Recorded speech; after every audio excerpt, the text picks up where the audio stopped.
Alrighty folks, hello there, this is Alan recording another comprehensive Magic the Gathering Arena draft video.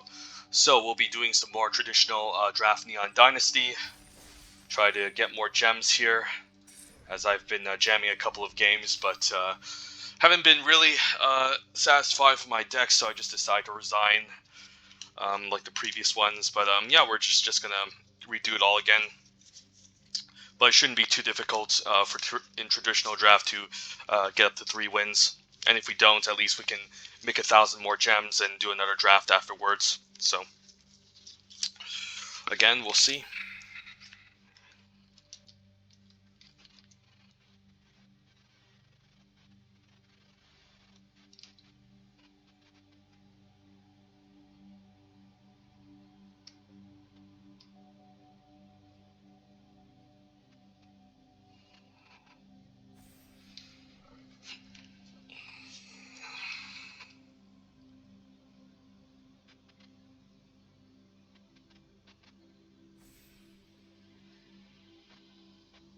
And usually this is the time of day where the pods in traditional draft also fill up quicker than normal. Because usually it takes pretty long, but yeah, there's usually doesn't fill up this quickly. The longest I think I've ever waited was I think over 15 minutes for a traditional draft, but that was somewhere I think in the morning or early morning. And I presume a lot of players here are from the Pacific, the West Coast, so I guess day and night time does affect how many are signed on. But yeah, hopefully we can get up to 3 wins this time. So usually we just end up blue-black or red-black or green-based multicolor. So those are usually the 3 decks I'm in the lookout for. And then hopefully I don't start out base white, but if I do, I'll just have to try to make concessions and try to gravitate towards green as much as possible. Like if I open up Kyodai, I do want, or Restoration by Ganjo, I do have to kind of just try to lean towards white a bit, since those are just powerful rares. But most of white's commons are just very underwhelming, outside of 2 of them, and then everything just tends to tend to drop off from there on out. And I find red and blue to be kind of close in terms of similar power levels in this format at this stage too. So if I could rank the colors, I'd go black, green, then between blue and red, they're both close, so I'd still maybe favor blue slightly more, and then white is kind of in last place. But yeah, if you combine white with green, it's very strong. Outside of it, it doesn't really have that much synergy going on, especially with white-red, it's pretty bad.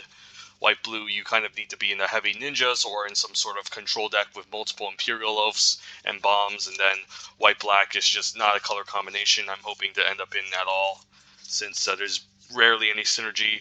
It's kind of this mid-range control deck, but either way, green just beats white and black combined any day of the week, so since it's just a better control color. So anyways, let's begin. Pack 1, pick 1. Okay, speaking of whites, well, I'm not going to pass up AO. I don't know how you really pronounce it. AO, the Dawn Sky. So this card is just a bomb. It has vigilance, it's flying, and then when it dies, yeah, the first and the second abilities are both just incredibly powerful. You know, you can the first ability can just provide you a lot of a bunch of permanents, and then the second ability puts 2/1 counters on each permanent, including vehicles and creatures. So it's pretty much a busted, broken rare. So yeah, provides a lot of tempo, and even if it dies, yeah, it gives you almost the same amount as it would have been if it stayed on the battlefield. There's also Touch the Spirit Realm, Imperial Oath, Spirited Companion, and Modern Age, so a bunch of powerful commons here, which stand out, and then 1 powerful removal spell in uncommon. But we're not going to debate between these 4 cards. If I had to pick between all these 4, I'd probably take the Modern Age, maybe, just because I don't really like white as much, but we're not going to pass up AO, the Dawn Sky. This pack is kind of medium.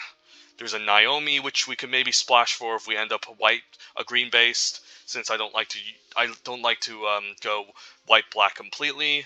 Geothermal Kami can be kind of interesting if we pick up a decent amount of enchantments to go along with it. And then there's also Searchlight Companion, pretty good with ninjas and artifact synergies.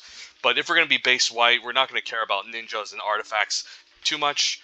So I think it's really between Geothermal Kami and Naomi Pillar of Order. Might just take Geothermal Kami.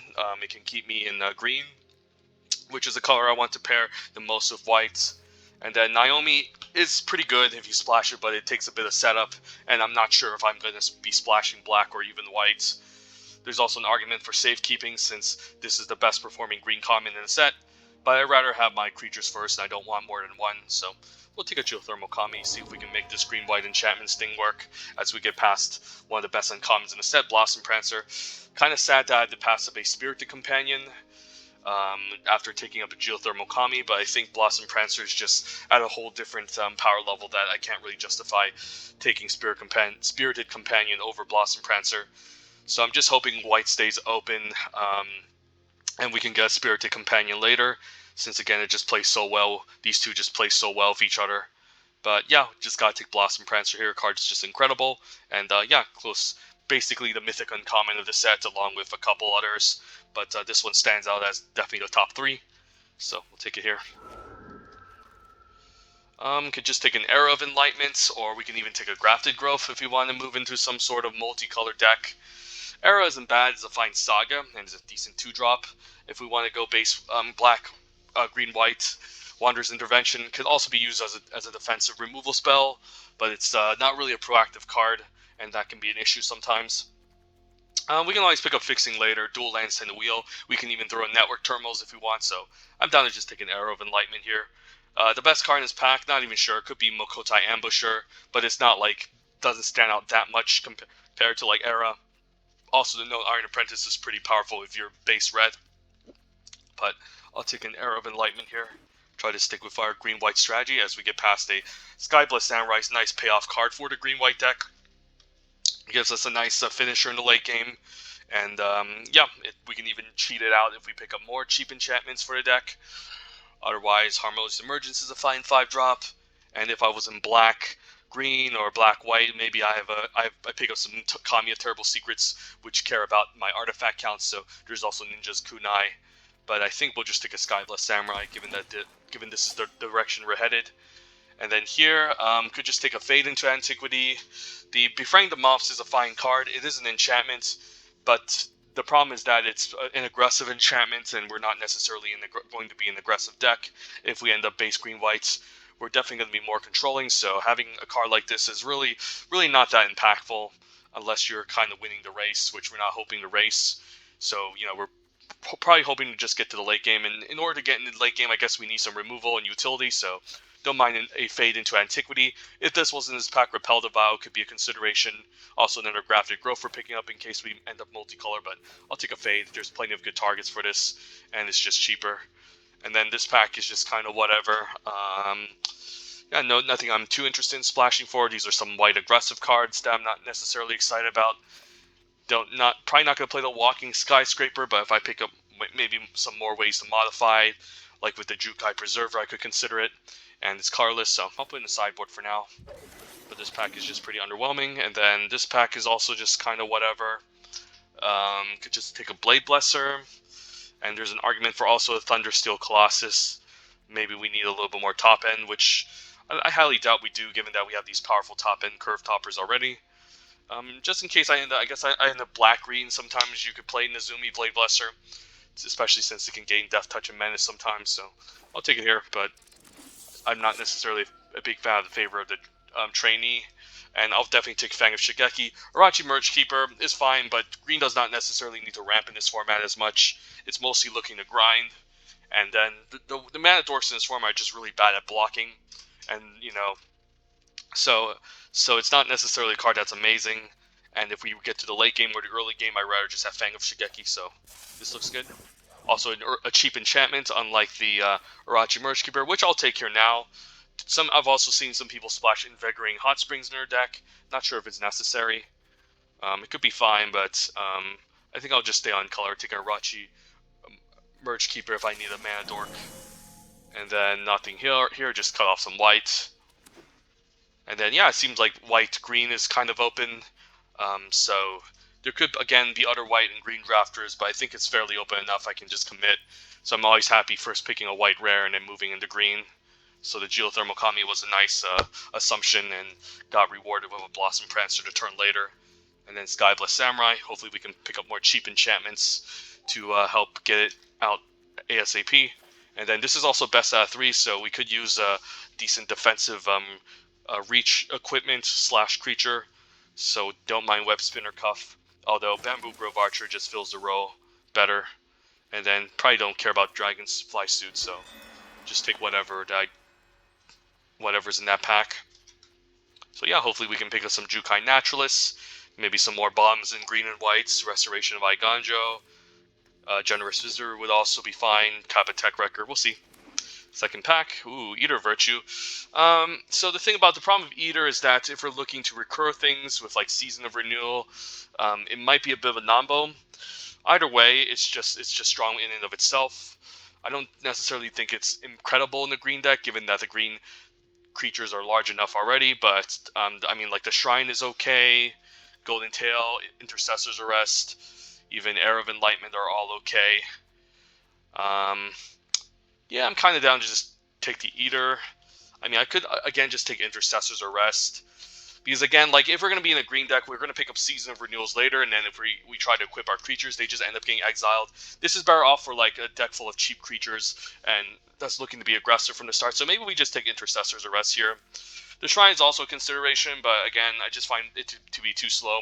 I think we should have enough power that we rather just value the removal spells at this point, so we'll take an Intercessor's Arrest. And our Skybless Samurai could be fine, don't mind if I do, over Tails and Master Shishiro, Bamboo Grove Archer, and Golden Tail Disciple, which are fine players in the green-white enchantments base deck, but hey, if we're going to go heavy enchantments, then I don't mind more top end, so let's take a Skybless Samurai.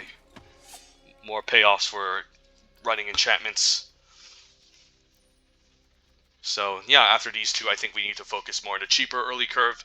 If this wasn't in the pack, I might even consider the Bamboo Grove Archer just to fill the row, but I think it's still kind of early enough that we can hope that the Bamboo Grove Archer could wheel. But green-white, again, looks really open. As we see D'Souza's major, he's definitely going to take it over a second Intercessor's Arrest. Yeah, Arrest is fine, but it doesn't get better in multiples. It's okay. But just having too much removal can be kind of awkward, especially enchantment-based removal, which is not particularly amazing this set. So I'll take a Zuzas here just to maybe get more early 2-drops. Overall, yeah, this will be my second pick over Commune. Could even consider Splashing Gloomshrieker if it wheels. But now I'll just take an Azuzas to help out with our Skybless Samurai. And wow, even Spinning Wheel Kick made it to us. Okay, so that's just a lot of top end already. I need to make sure I pick up, again, more cheaper stuff. Geothermal Kami is fine, but we could pick up more forests, but we'll take a Spinning Wheel Kick here. And then, again, we just want to cheat these out ASAP. Take another Intercessor's Arrest here over not much. Imperial Recovery Unit can be kind of cool if you pick up multiple Spirited Companions, but the problem is it can't get back Sagas, so it's not necessarily a card I care about. So we'll take this instead. And then hopefully we get some Spirited Companions. Alright, there's Sasuke, which I don't think it's really good. Otherwise, Jukai Trainee is also just kind of medium. It's a better blocker for sure, but it's not an enchantment creature. Whereas maybe I do have some synergies with some sagas that I might want to get back later. So I'll consider Sasuke here over Jukai Trainee. I don't think they're too different from one another, to be honest. But overall, I'd rather take maybe the more unique card that has an interesting effect. The fact that it dies and brings back a saga from our graveyard to my hand could be pretty useful. So we'll consider that.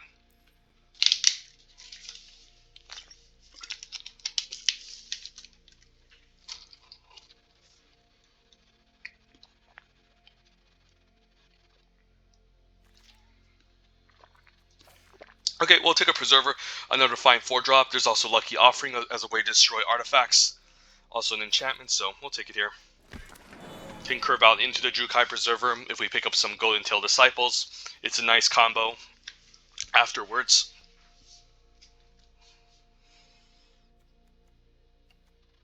Like just 3-drop into 4-drop, get a nice chonky creature.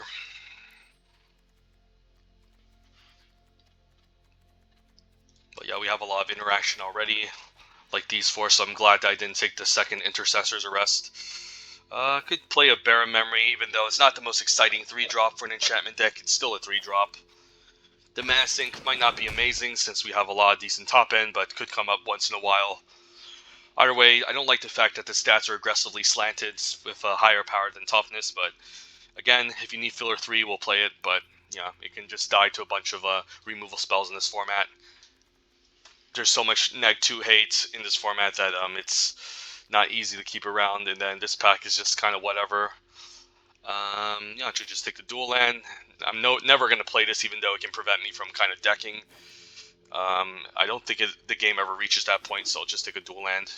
And then take a second Fang, plays really well with Spinning Wheel Kick. Seems quite good. So we're getting some good early game here. We just need the next pack to help us round out the early game. And the deck should be fine. Green-White is a strong deck in this format, so I'm happy that was open right from the get-go. Get a Born to Drive, not sure. There's also Brute Suit, but I don't have any synergy with it, so I'll take Born to Drive in case I need some X1s, and I'll take a Stillwater Cliffs. That's a pretty late Synthesizer, though. Actually, I could hate draft the Synthesizer. Given that this is best out of 3, there's a higher likelihood that we could face against an opponent from our pod, so we could do a little bit of hate drafting with the Synthesizer. Right, and then next pack we see Selfless Samurai's pretty good. Also, don't hate a Golden Tail Disciple. If I was sharing one of these colors, I would definitely splash it since Katose is also excellent. And then there's also some other good commons like Moon Circuit Hacker and Twisted Embrace here, but we'll take a Selfless Samurai. We do have double Skybless Samurai to play along with it, but the fact that it's just a 2-drop that can give a creature indestructible can really make it kind of a headache to deal with. And if there's ways for us to recur back with Season of Renewal, it's pretty good too. So take a Selfless Samurai over Golden Tail, which would be my second pick. And then here in this pack, we're probably just going to take another Intercessor's Arrest. Passing up some powerful red cards, Thundering Raiju and Kumano are both excellent. And then at common, Moonsnare Specialist, Searchlight Companion, and Song Shaper as the best 2-drop at common for the red aggressive decks. But we'll take Intercessor's Arrest. It's fine, I don't even know which one is the correct pick here, Thundering Raiju or Kumano. I think I would take Thundering Raiju, not because I think it's necessarily a more powerful card than Kumano, but it's a card that's a rare that people might consider just hate drafting more often than not. And there's a chance that Kumano faces Kakazan could wheel, since red is really underrated in this format and people might even pass this up. So I would probably take Raiju here. I mean, Sokenzen Smelter is also excellent, but I would go Raiju, Kumano, and then alright. Anyways, I'm not going to talk that much. I'm kind of stuck here. Geotherm, Greater Tanuki could be fine. We have 2 5-drops already, so I don't necessarily need the tails right now. We might need to use this to ramp, maybe fix for some for a third color if we need to splash like a turtle or a long reach or something. Don't know, but I'll take a Tanuki over tails. Again, all the green commons are just kind of close, and we don't have much to do at 3, so having a Greater Tanuki to help us ramp is also nice. And then Season of Renewal also plays well with it, so finally got our copy. Can help us grind to the late game. And then probably take a dual land over third Fang. There's also, I guess, a Uncharted Haven. Twisted Embrace is also interesting, still late in the pack. But I don't think I can really hate draft this card, since it's double black, or even consider splashing it. So I'll take a dual land here. We could use something that's in our color that we share, and I'll take another Preserver over Blizzard Blade Kitsune, which is again alright, but it's an aggressive card. It's good with the Preserver, but outside of, if you don't have a Preserver, it's just kind of whatever. So I'll take a Jukai instead. And then another Spinning Wheel Kick. Can we afford to play double Spinning Wheel Kick? I mean, it's more exciting than the Befraying the Moths, so why not? We could even run maybe 18 lands in this deck to eventually cast our big spells. So we'll see. And then probably take a dual land here in case I splash blue. Not a big fan of the Igonjo Exemplar. It is a cheap enchantment, but it's pretty bad. So in case I splash some blue, and then probably just going to take the Harmonious Emergent here as another 5-drop. And then I guess we could even throw in a Mana Dork in this deck just to help ramp out some of our top end. So the Merge Keeper isn't that bad, honestly, so I can consider it. And then, yeah, as I say that, we get past the late Kumano, which I'm going to take here over Coiling Stalker, since I don't think that card is good at all. And then we can maybe just run 17 lands with Irachi Merge Keeper. Greater Tanuki can help us ramp. Azusa's can also help us ramp early. And then, yeah, try to cast our explosive bombs in the top end, or expensive curve toppers. Not necessarily bombs outside of AO, but we have a decent number 5. Some late game Skybless Samurais that could cost 6 or 5. Plus Spitting Will Kick can lead to some pretty interesting blowouts. So, I guess this is fine. I would love to cut this Bearer Memory too, but if we don't get past the Golden Tail Disciple, then so be it. I could also consider Satsuki, but again, let's see, what combos do we have with it? If it dies, we can return a Saga or an enchantment back to our hand. Not necessarily interested in bouncing any of my Sagas or enchantments. Also, I guess we can fetch back a Saga, but we don't have a ton of Sagas outside of Era, so I think it's just a bad card in our deck. There's also Lucky Offering, which we just picked up not too long ago. Pretty nice sideboard option against a Grixis colored deck, being red, black, and blues, and those are usually the decks that have the most artifacts, but we're still going to keep it in sideboard. I think we're fine just running 17 here, and we'll just give this a shot. It's pretty decent. Nothing too exciting, a combination of removal and just top-end cards. Pretty much just a typical black, white, green deck, and I can even afford to cut a Plains and add a Forest, given how heavily skewed towards green we are. So yeah, we can just go 9-8 like this and just call it. What else is there? West Spinner Cuff, Born to Drive. I think this is good. We'll give this a shot. We'll see how it goes. Yep. Right, green, white. Control. It's a control deck. Or a mid-range deck. It's more like mid-range, actually. It's not a control deck. Control deck would have access to some sweepers and more card advantage. Whereas our deck is really just trying to curve out for the most part. Like, we're also just trying to get to the late game as well, but you know, we also yeah, but it's not like we have some sort of like farewell or something in this deck. And we're looking to also just attack early as well, and as well as the mid to late game, so it's more like just a mid-range deck that's more towards the controlling end of the spectrum. And we'll be on the play in case they're an aggressive deck we might want to head start. This hand's not exciting, but we're on the play. No 2s, but being on the play means it's maybe okay. I can lead 4-drop and the 5-drop into hopefully Samurai Soul Keep. And then hopefully we can top deck some goodies here. But being on the play, not mulliganing is fine, since even though the opponent can have an aggressive start, I can still get my stuff out pretty quickly. So if I was on a draw, I might consider it, but on the play, I think it's fine. As we grab an Azusa's Many Journeys, which is nice, so next turn we can turn 5 Harmonious Emergence, which is pretty nice.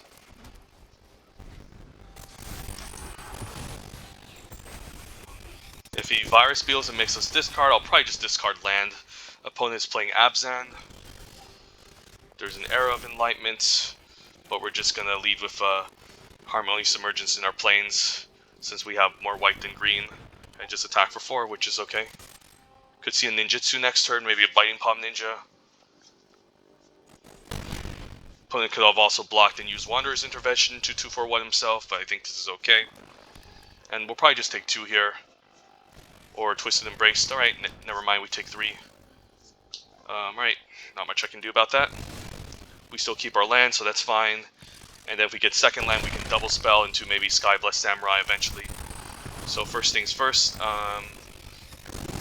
yeah, I think we're fine running out lands, then we can run out the Era. And I think we actually, I mean, I guess it doesn't really matter where we put the counter to, don't need lands anymore. Fang is okay. It's really nice being a defensive play. Next turn, I guess we can Fang of Shigeki and Skyblessed Samurai. But at the same time, we don't really need a small body on defense, so I'm going to take the risk here and bottom the Fang. Like, Fang is just going to be okay. And then here we can just play the Jukai. Not sure if where I'm going to put the counter. Probably on Jukai itself. Not sure if it matters. Maybe by putting it here, I'm more likely to attack with it and then make it unable to block. And we'll just take the hits here since I don't want to 2-for-1 myself just to get rid of Machiko. And the iffy ninjutsus, that's even better, so we'll take 6 and then we can attack back for 7. We can even season to get some stuff back. So first things first, let's play the samurai before he does anything to us. And then we'll just attack. He could have a trick here, intervention. It's kind of annoying. Alright. Guess we'll just take another 6 and then next turn we can season and buy back both creatures and then play out the preserver. So take a bit of a beating. And next turn hopefully we can stabilize a bit better. As the opponent doesn't do anything here. So 4, 5, 6, 7. 7 lands, so I can season into a 4-drop, which seems good. And then we'll return a Jukai into Emergence. Put it in our hand, and then I think I'm just going to run out Preserver. And then target my 3-3. Although I could target a Hand of Enlightenment. Maybe that's better since that's first strike. And this plays around another intervention. So if I double block the 3-3, first strike will happen, and they can get rid of it. So he doesn't necessarily have any good attacks. Scrounger's okay.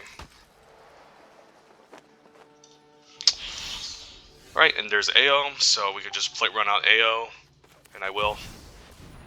And that's probably just game over.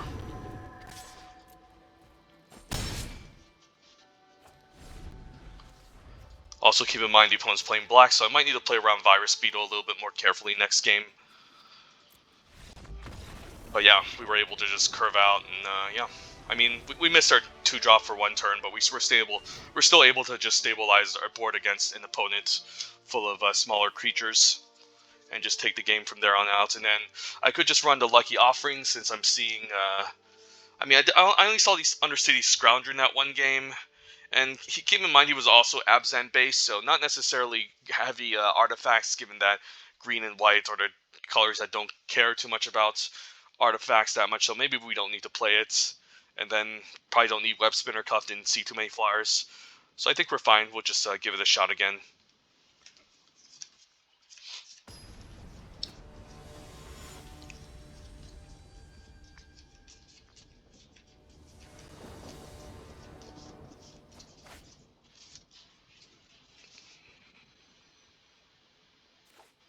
We'll keep this. Can lead with a Fang of Shigeki into Blossoming Sands. Or Blossoming Fans into Fang of Shigeki, not sure. It doesn't really matter. If I top deck Azusa's Many Journeys, I can just run out another land. I get punished if I pick up an Arrow of Enlightenment, but it's okay. I think I'm fine just running this out ASAP, maybe chip in for some early damage. Didn't see too much 1 toughness hate from the opponent last game, so I think I'm fine running out a second one.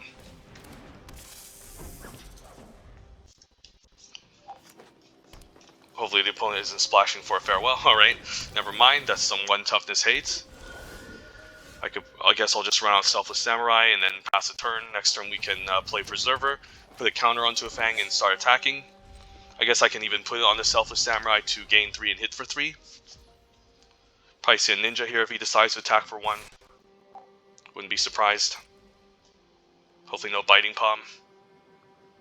I mean, Kabatek Ricker wouldn't be as bad because he can just exhaust Fang, but Biting Palm would hurt. Right, Ambusher's not the worst. Just take it. And then I don't really want to put a counter onto Selfless Samurai. So let's see here. I could just put a counter onto Preserver, just attack for 2, gain 2, which seems fine. Could also put a counter onto Fang of Shigeki, and then hit for 4. But the Preserver just stays back really nicely, and I think it's fine attacking for just 2 and gaining 2. I don't want to really put a counter on something I might be planning to sacrifice.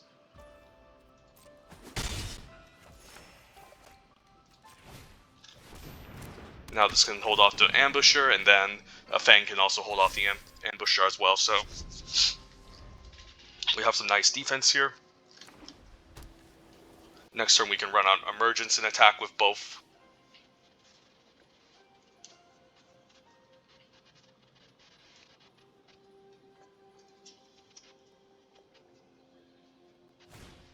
a Twisted Embrace, and then we can sacrifice Selfless Samurai to protect Preserver, which I will. Which is a good opportunity to do so, and this also prevents him from attacking with it next turn. And then, yeah, I guess we just run out Emergence, and then we're fine trading.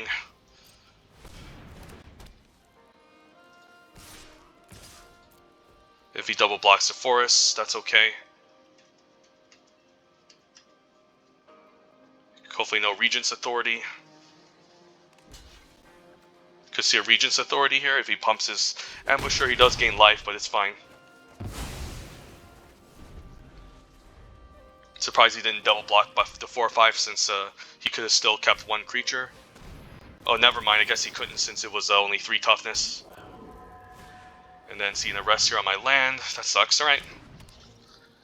So we need to take some time to rebuild our board presence. Azusa's isn't the worst, so run out Azusa's. Could run out Era to scry. Or I can just run out Merge Keeper and give it another turn.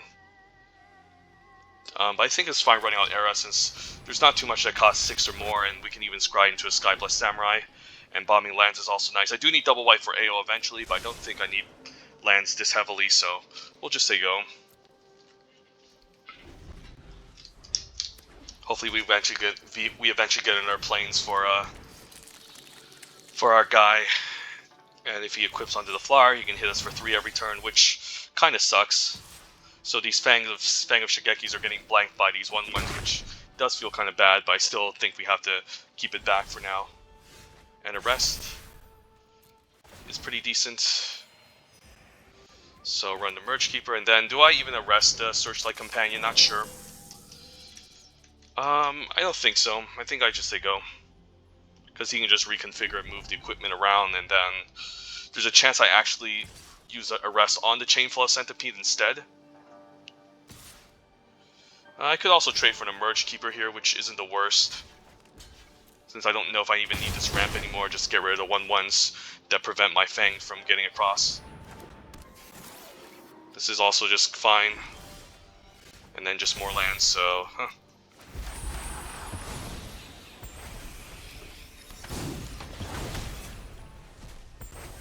we'll say go. I want to surprise him with the Intercessor's Arrest. Spirited Companion, sure.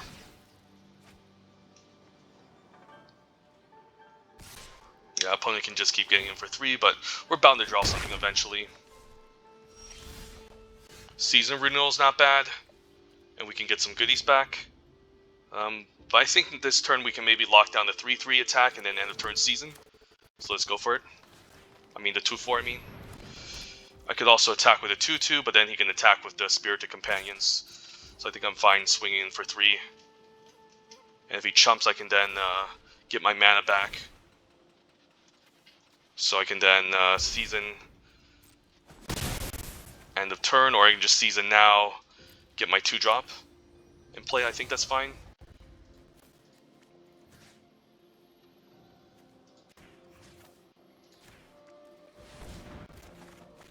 And I think I'm fine running out the Samurai, which can then protect my board again.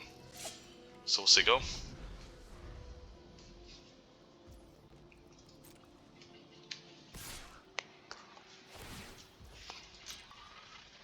I can also start putting... I can put a counter on Fang next turn and also attack. But it depends on what he has. I hope he doesn't have a Farewell. That would be kind of annoying. I guess Spinning Wheel Kick could be a thing. Yeah, he's hovering over my stuff. So Spinning Wheel Kick for 2 isn't the end of the world, but it does slow me down pretty much.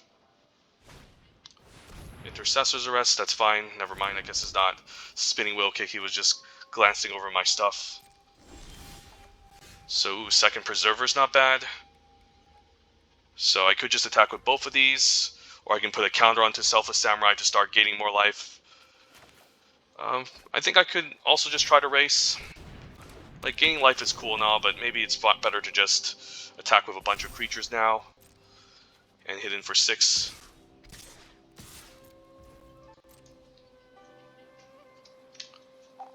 So could see some interaction here, yep. So probably fine putting Indestructible into Fang. Since this has first strike, he doesn't have a good block anyways. Then we can take 3 next turn, put a counter onto Fang, and attack with 4.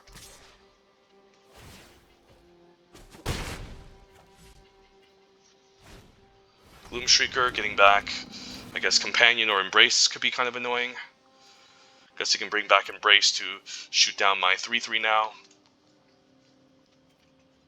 And then also make a pretty good blocker which can trade. Okay, onto the Gloomshrieker, sure. Goodbye, Preserver.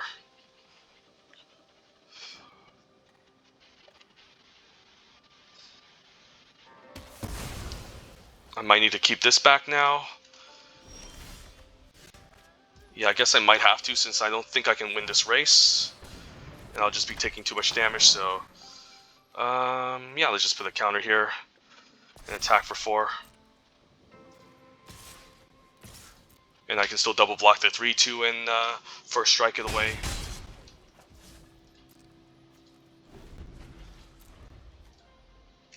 But yeah, this this Chainflow and this Searchlight is doing a lot of work.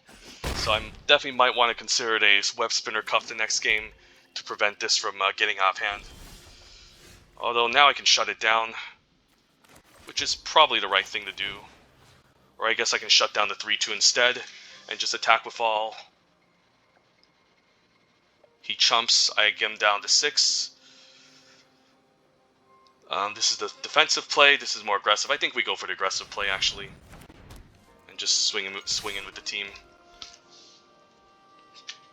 And hope he doesn't have anything left in his hand. Forcing chump, put him down to 6.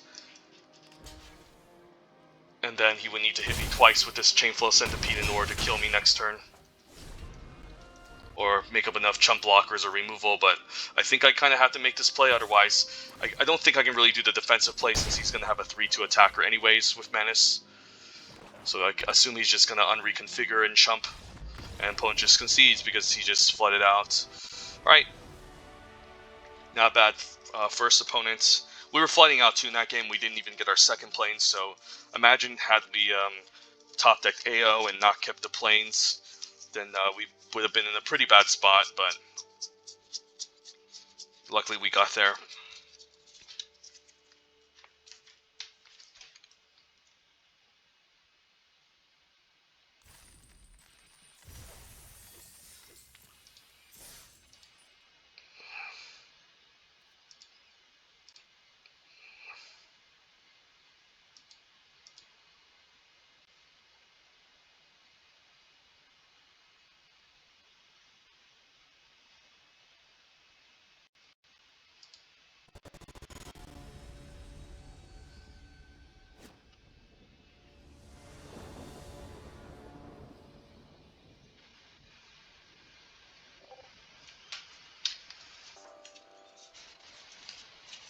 Alrighty then.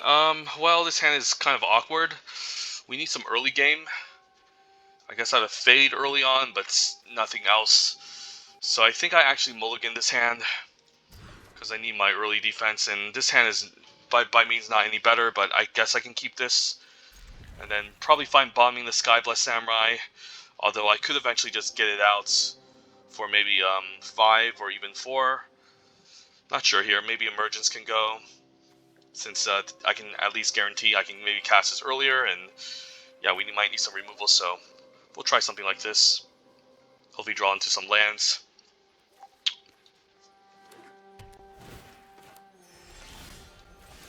If not, then alright, we'll just have to hope to survive, deploy our removal, and take it from there.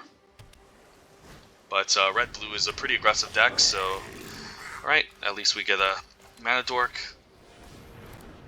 Hopefully I can get a land next turn to maybe put a counter onto this with Preservers so it can get out some of our more heavy hitters. But yeah, the opponent is curving out quite aggressively here.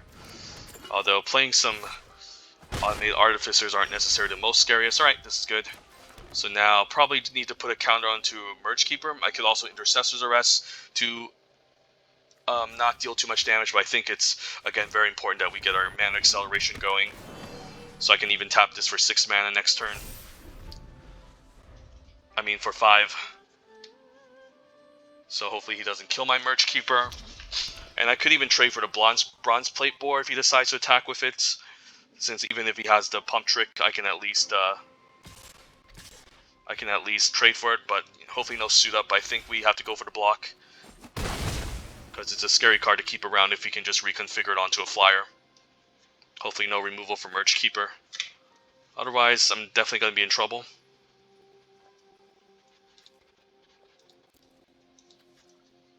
If I get a land, then I'll have a delayed Harmonious, so hopefully the opponent is kind to us and not going to remove our Mana Dork, because we do need to ramp, and if he says go, then we can, I guess, get out Harmonious Emergence first over Blossom Prancer since this has Vigilance.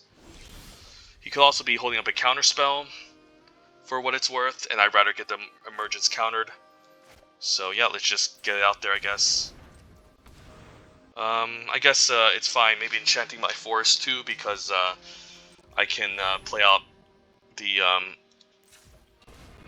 Fang of Shigeki second main, so we'll go for this. And if this gets countered, at least I can throw out the Fang of Shigeki. So probably see the crab here, yep. And then we'll play the Fang of Shigeki. And I'm probably not going to block the Automated Artificer, even though this wouldn't be a bad trade. It's just that he could, again, have larger, scarier things later. And I can eventually get like a Spitting Wheel Kick, which can allow me to 2-for-1 the opponent with the Death Toucher, assuming I don't have enough power on the battlefield.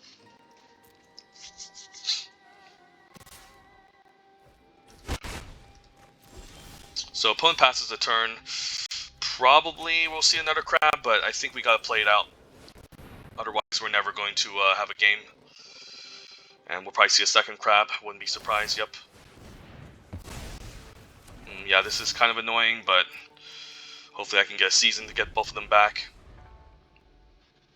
And arresting this doesn't really do much. It does prevent 2 damage from going through, but it's also just a creature that I don't care too much about. Surge Hacker Mech, pretty good. I can lock it down at the very least in case he eventually crews it. Destroys my Mana Dork instead, fair enough. Probably going to take 2, and then I probably need to lock down this Surge Hacker Mech. Although, I could just season everything back next turn. Since he doesn't really have 4 power to crew necessarily. But maybe it's just too scary that I have to. I don't know, I think we might just have to season, but if we season, he'll eventually just crew it anyway, so I think we get rid of this mech now. And we could even see another stupid counter spell here. Does this opponent really run triple Mirror Show Crab and gets away with it? I mean, yeah, something like that should definitely get punished. I guess he has another instant, maybe a Thirst for Knowledge, end of turn. And I might just trade for this Artificer now, not sure.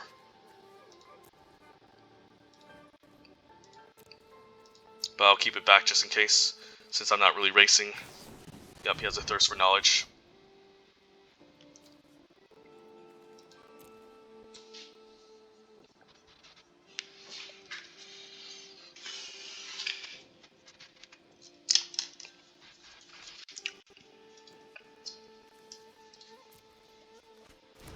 Discards Anvil, so he's Grixis. Very interesting. Think I blocked this. Although, again, it's not that big of a problem. Again, you could have larger creatures to play, and I need to keep up the Death Toucher, like a Song Shaper, so this lines up better. And an Iron Apprentice too, so at least I can trade for this and take 4 next turn. I could also rest, but I think I need to get my season out. So we'll say go, end the turn we can season, take some damage, and then get back to Blossom Prancer and gain some life maybe. But yeah, I think this is the block. I could also get back to Death Toucher. Only gets South Searchlight, so we just want to get back our Reach creature. And then get back Harmonious Emergence. And I might just gain life here instead of searching for a playable, since I'm kind of falling short. But we'll see what's on top first. Intercessor's Arrest is okay. But I think it's fine just declining and gaining life, honestly, since we're kind of, again, low. And then I'll just play out land since I don't think he's going to be splashing Beetle in a deck like this. Opponent just passes. Okay, so now we can Emergence. And I guess it's fine attacking with it. Keep the Blossom Prancer back to hold off the flyers. And then if he puts a bunch of 1/1s in front, then I'll just kill a bunch of them.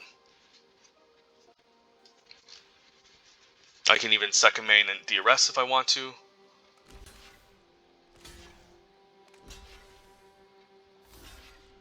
Alright, so we want to kill the flyer, and I think the 2 1/1s over the 3/3. So that's a pretty good exchange. Opponent can then put his counter somewhere, and it doesn't really matter which creature he puts it on, because I don't really want to rest any of these, so we'll just go. And then we can even lock this down next turn and just hit for 4. Man, opponent's playing these really terrible cards. Alright, we'll just arrest and hit for 4, I guess, or I guess we'd rather just stay back still, because we don't really have anything to follow up, and then he can hit us 2 per turn. I don't think it's a good exchange, we'll see go.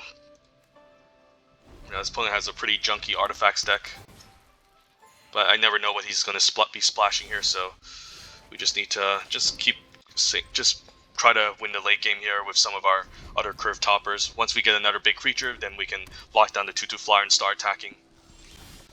As we just keep drawing lands, so not in the best position. 5, 6, 7, 8, 9, 10, so 7 more lands in the library. And then Tanuki's a nice curve topper, so we'll run this out, and then yeah, we'll play out the Tanuki. Probably not attack with the 4/4, or maybe I can once I rest instead. Yeah, maybe just is better, and then we can attack for 4.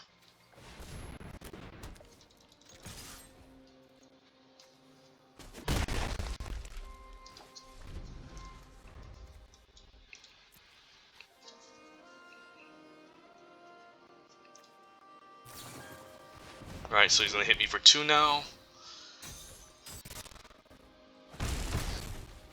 So I probably need to stay back again, or just play out the bearer. That's probably fine. And then I can even start loading up counters onto the Bearer of Memory.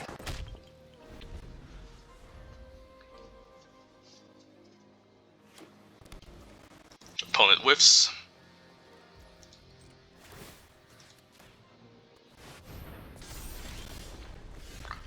So this is 9, 10, 11.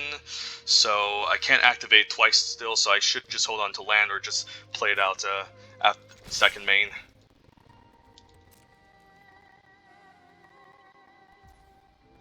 I guess I'll just activate this now then.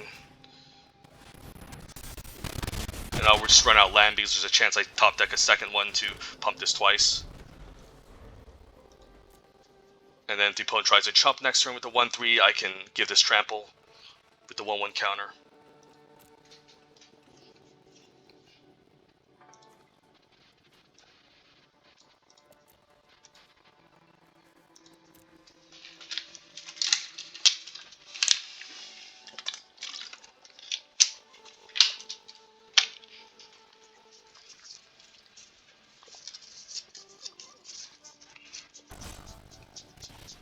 Tezzeret, alright, that's cool. I guess he can make a 4/4 automated Artificer. If I attack with a bear and try to trample over next turn, then he can just, the problem is that he can just,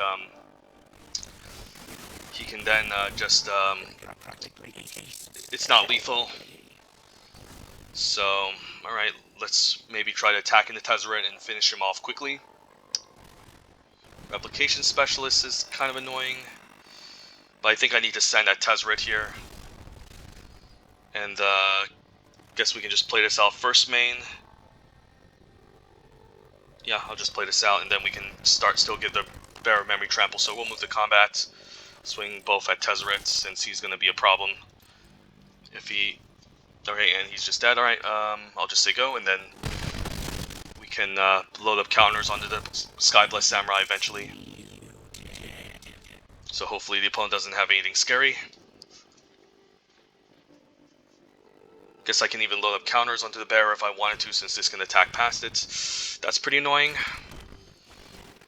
Replication Specialist is able to make double anvil to start making chump blockers So this might be a game where I need to try to win in the air. Opponent can gain 7 life. Yeah, this is bad. So I guess what I need to do now is only attack with 1 creature. And what's that creature? Probably fine attacking the samurai since the 4/4 can stay back. So probably just do this. And he's holding a priority with the second anvil. So yep, now I can play Selfless Samurai and I can also just gain life by attacking alone. So we'll move to combat, and then this is, he can't really sack this because it's not really an artifact. Attack alone. So that was a pretty good top deck. He blocks, I can give this a counter to trample over and gain a ton of life. If not, then yeah, we'll just give the counter anyways. And I can still replay him since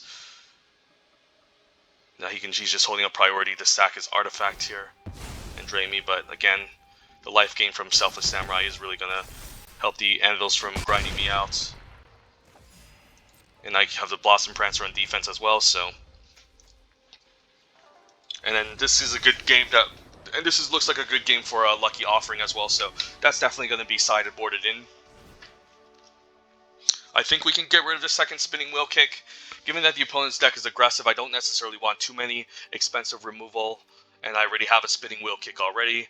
The Intercessor's Arrest is also just not that great against the Oni Cult Anvils at all, but the Spinning Wheel Kick is kind of clunky, so maybe I could cut in the Arrest, actually, although the Arrest does help with some of the enchantment-based synergies. So maybe 1 Spinning Wheel Kick can go, and then I can put in a Lucky Offering.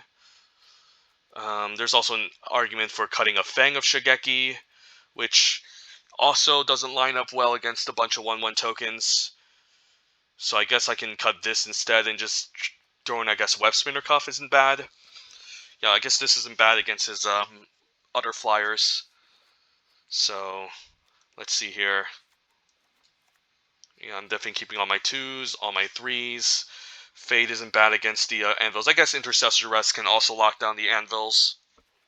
So we're probably better off with something like this, cutting the Fang of Shigeki for Web Spinner Cuff, and then 1 Spinning Wheel Kick for Lucky Offering. And then the mana base, yeah, we'll still keep it 10-8, I think. Should be fine.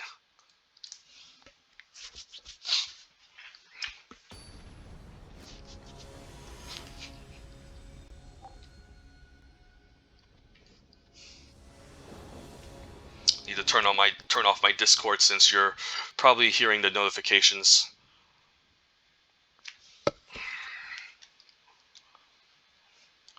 And then this hand is okay. Just hope to get the land 3 so we can ramp with the Tanuki or just play out Bearer. I'll try it. Just need to get a few lands and we should be fine. Opponent mulligans with an aggressive early Iron Apprentice.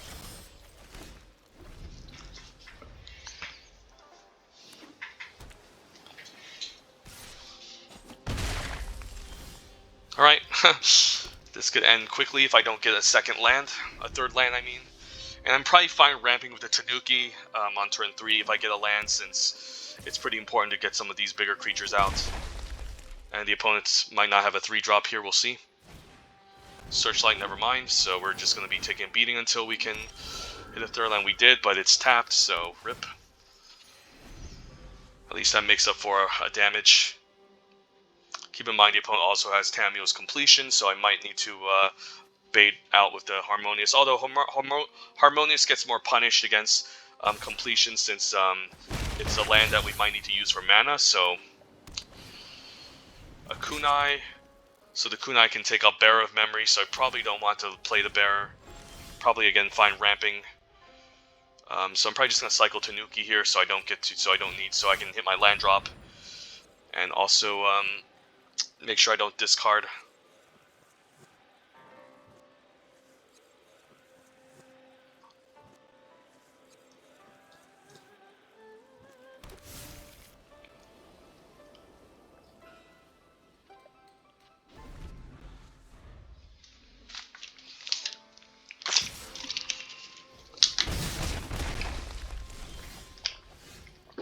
And then could see the crab here. I guess he's tapped out, and if there's a crab, I'd rather just run out the Merge Keeper and Bearer, just to play around it a bit better, and then I can pay for the crab with the Merge Keeper. And then I'll run out the Bearer, he'll probably counter it, which is okay. And then I can maybe leave with a 5-drop instead next turn, so we'll probably see a counter spell, no counter. Alright, this is fine. Could see a Thirst for Discovery end of turn. I mean, yeah, Thirst for Knowledge, since he's keeping up all his mana, it is really suspicious. Could see a Completion. Completion's okay. A Voltage Surge. Alright, didn't see that one in the first game. And I'm fine if the opponent uses Kunai on the Blossom Prancer.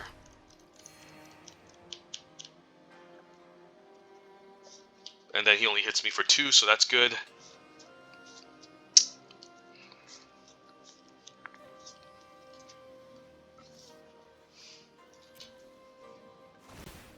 Opponent respecting the Merge Keeper. Fair enough. Alright, so we'll just try to run out the Emergence and hopefully it resolves. Since we saw, whatchamacallit, the crab in the first game, and it does. Wow, so he doesn't have crab. We can then maybe safely run out Blossom Prancer next turn, or just attack and run out Skyblessed Samurai. A completion, well, that's rude. That's like the worst, that's like the best answer to my forest, so now I can't use my land. Right, that kind of sucks, but hopefully we get a land off the top. Era isn't the worst. So I'll just run out Era, scry for some lands, and then take some hits again. And I'll keep all the lands I can, so I'll keep both on top. Say go. And I do need to hit my land 6 to maybe double spell the Intercessor's Arrest.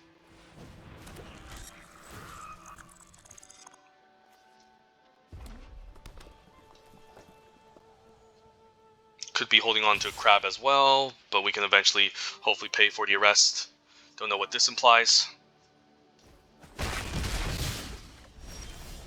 Alright, so please don't have your crab. So Blossom Prancer. Resolves, that's good. And then, yeah, we'll get a Preserver here. Could have also gained life, but the Preserver also gives us more bodies. And I hate the fact that I also bought him the land. He has a crab, but he can't cast it, so it's kind of awkward having this access to a card like this, especially with the Synthesizer, since you can't channel it, and you won't have the mana to cast it either, so... Yeah, this turn we just locked down the Bronze Plate floor, but Napoleon knows he's probably done here, so... Yep. Blue-Red is not a deck I like too often, like, even though Blue has the second highest density of artifacts in the set, the artifact creatures are just not very good outside of the Network Disruptor. So if you're mostly going to be in Blue, you're mostly just going to be a Ninjas deck, and Ninjas don't necessarily care about artifacts that much. So... Yeah, Blue-Red is also just a weird combination in this format. Should have actually panned out, but just not outside the ninja commons, like Blue just tends to drop off after the ninjas. And again, the artifact creatures just aren't very good. So, all right, one more game. Let's get our 3K, and then yeah, maybe we'll fire off a second one. Hopefully, do a third one.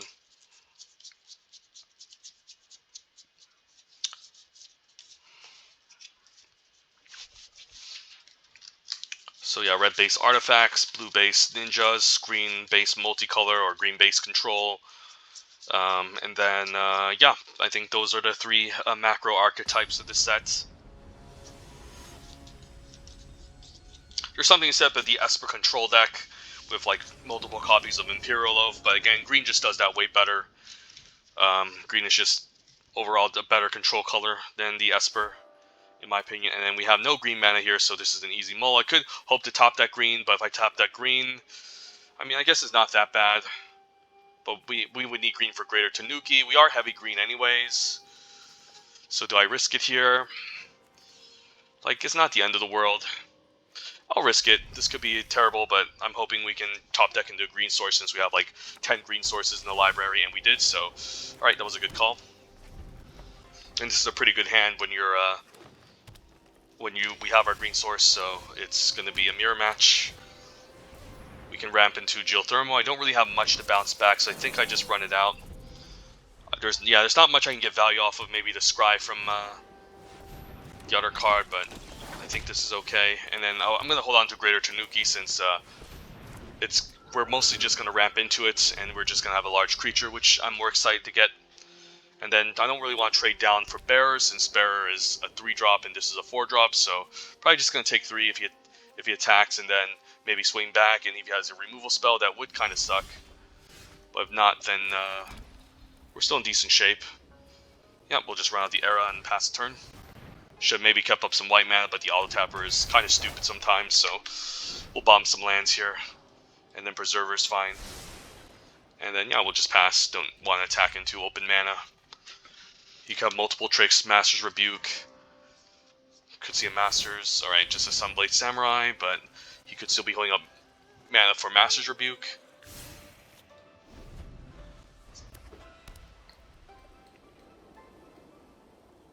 So what's this?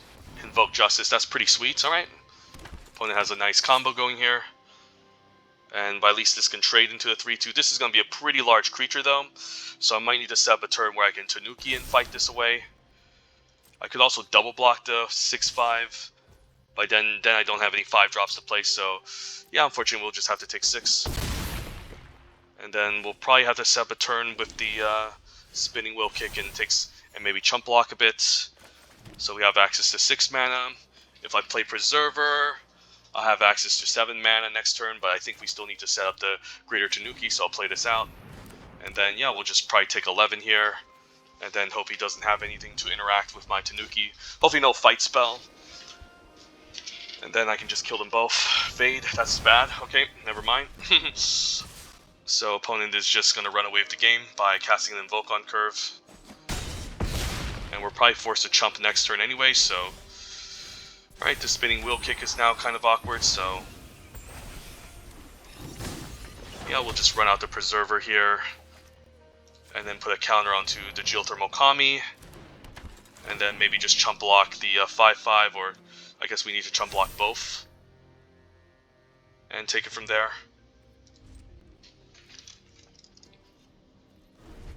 I guess I can... Yeah, we'll have to chump block both. I don't want to lose the Merge Keeper because I might need land.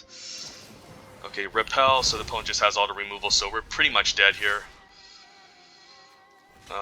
Yeah, this is bad. I guess this makes the most sense. So yeah, opponent just ran away for removal. Could see an intervention here as well. I mean, I basically won with Invoke Justice, but honestly, I think if he didn't have it, we would have been fine. Fang of Shigeki, alright, I guess there's still hope. And I guess I can Spinning Wheel Kick for 1 for the hell of it. Just to, hopefully he doesn't have anything. Could see a Master's Rebuke here. Yeah, if he has Rebuke, I'm just dead, so... Yeah, opponent with just a ton of removal, so that's kind of unfortunate. It's just running a shit ton of removal. I would have loved to have a Tamio's safekeeping. But yeah. If he had the removal but not the other stuff, I think I should be okay. So now what? So if he's going to be running a lot of removal, I don't want to play Born to Drive. Not seeing a ton of artifacts. I think we just run it as it is and hope he doesn't invoke Justice on us on curve. Because I really think this game is beatable, but yeah, again, he was able to just run out Invoke and kill my stuff. Which is kind of disappointing.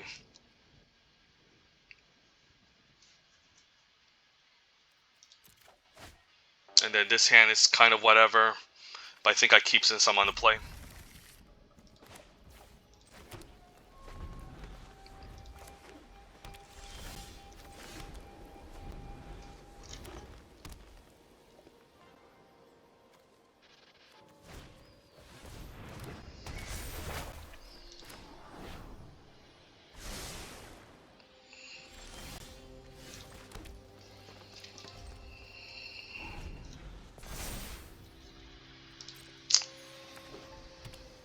Opponent has a pretty good deck against us too, since he's running a lot of removal, and he might be splashing some big stuff as well, so we'll see.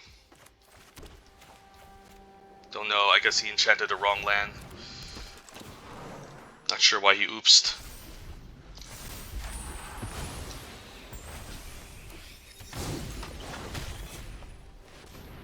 Alright, that's pretty annoying too. So I could just attack and offer to trade, but I just drew him a card. mean, it's not the worst. I guess I can run out Preserver instead, put a counter, and then run out Fang. I guess then he will double block, so I guess going for the trade here isn't bad then, since this will eventually trade anyways. Opponent takes 4. And yeah, we'll just run out the Prancer, I think. And then we'll grab maybe Emergence. Yeah, Emergence is fine. Just get more big bodies, and then I guess he can start making chump blockers. I guess a trade here isn't the worst too. Get our 1-for-1s going. Fang of Shigeki's pretty good. And his own Go Shintai. So we're probably fine putting Intercessor's Arrest onto the Fang. And then we can play land, run out the Fang, hit for 4.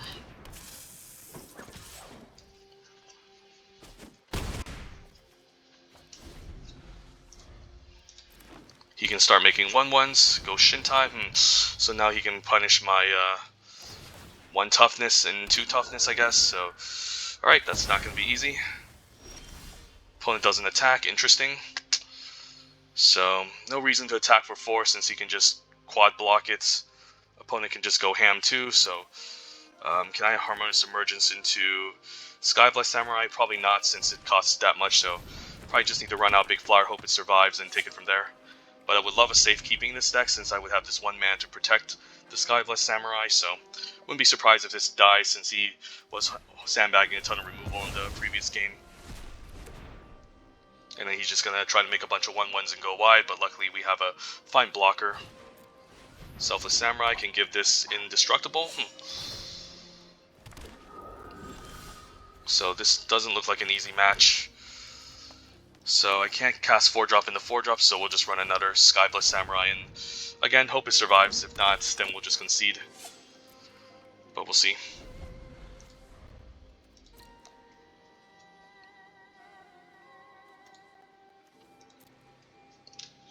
Because he has Repel the Vile in this deck. And he'll eventually draw into it, and then this will just die, and he'll just take over the game with the Shrines. Just passes a turn, so I guess he has Wanderer's Intervention here since he had it the previous game, so we probably just want to put a counter onto the 4/4, but first things first, I think we can Emergence first, just to be mana efficient. And then we can just run out the Jukai Preserver, put a counter onto Samurai, and hope we can try to get through the finish line, and hope he doesn't top deck Repel. If he does, it's just going to be game over. As we just see Repel, so that's just good games. Alright, let's just concede. Opponent just has a better deck. Not much I can do when, you know, they have all the removal and they're able to deal with everything, and they're taking over the game with Shrines, so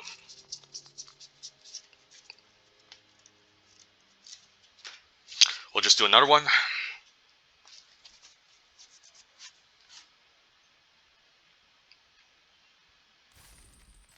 So yeah, safekeeping, pretty important to have when you're in green. So that would have definitely made the matchup a lot more appealing, but unfortunately didn't get past one, so we'll just run another one. So let's go.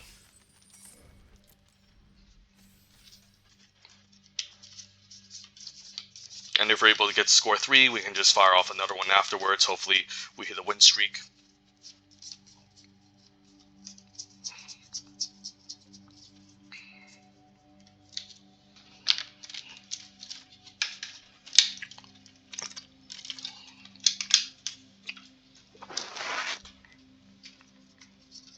Overall, our deck just didn't seem great against his, because he just grinds the late game a lot better with all the removal. And also the removal of Exile, so I'm unable to get back with Season. So maybe if I was in Ninjas, I would have a better chance. Although he would just drop the Shrines and maybe knock out all my small creatures, but then maybe I have access to better removal, who knows.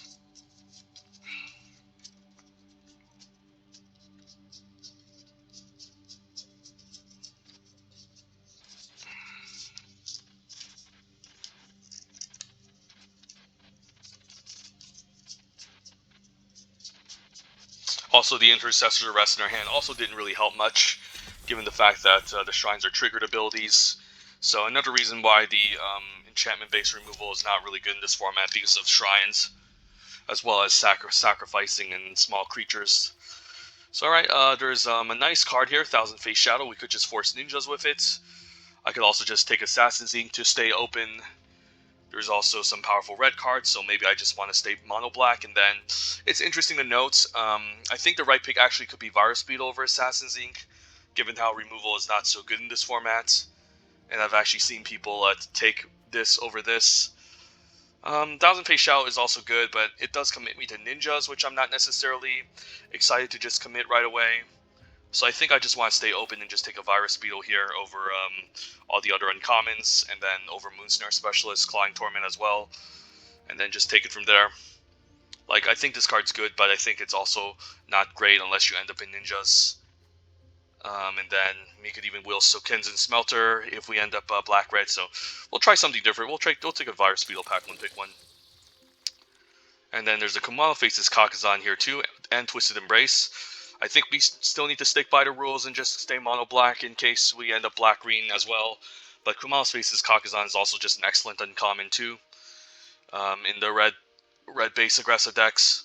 But again, we're just going to take Twisted Embrace. This would be my second pick here if Twisted Embrace wasn't in the pack, by the way. But we'll definitely take the Embrace after following up a Twisted Virus Beetle. And then probably take a second Embrace over Sokenzen Smelter, just to stay open as well. Touch the Spirit Realm is also a fine removal spell, but not a big fan of black-white unless I'm forced into it. So we'll just take a second Embrace, stick mono black for now. And then, yeah, try to find our lane that way.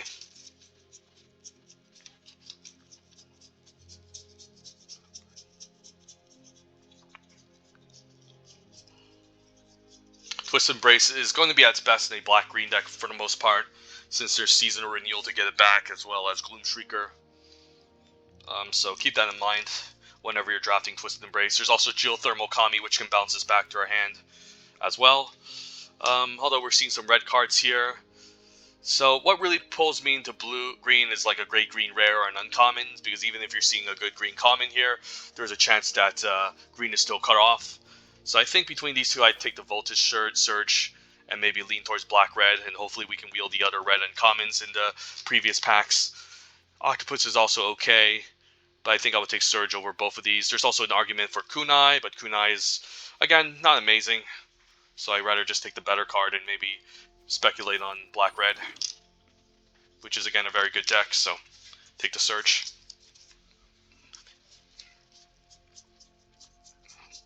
It's just important to stay open in our pick ones, early picks, so then we can find our second color.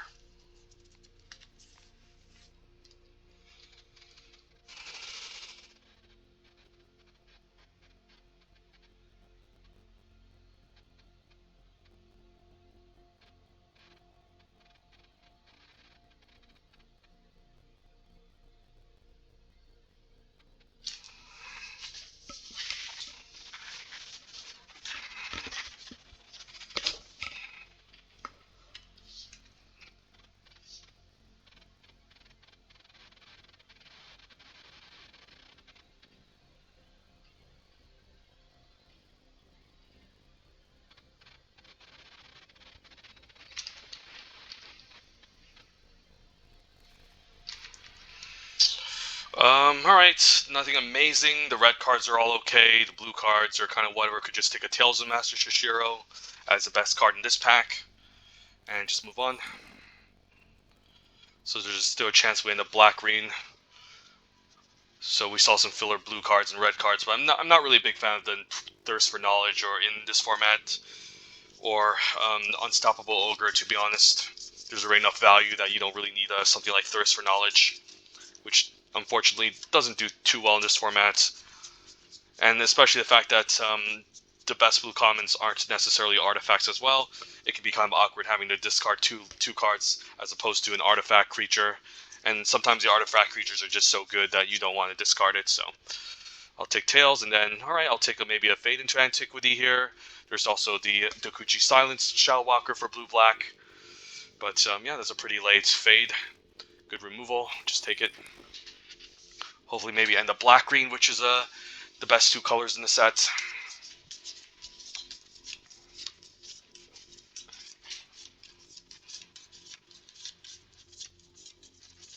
And if we wheel the Sokenzen Smelter, maybe that's a sign. Or Kumano faces Kakasans, yeah, that could be a sign that red-black is the direction we're meant to be in.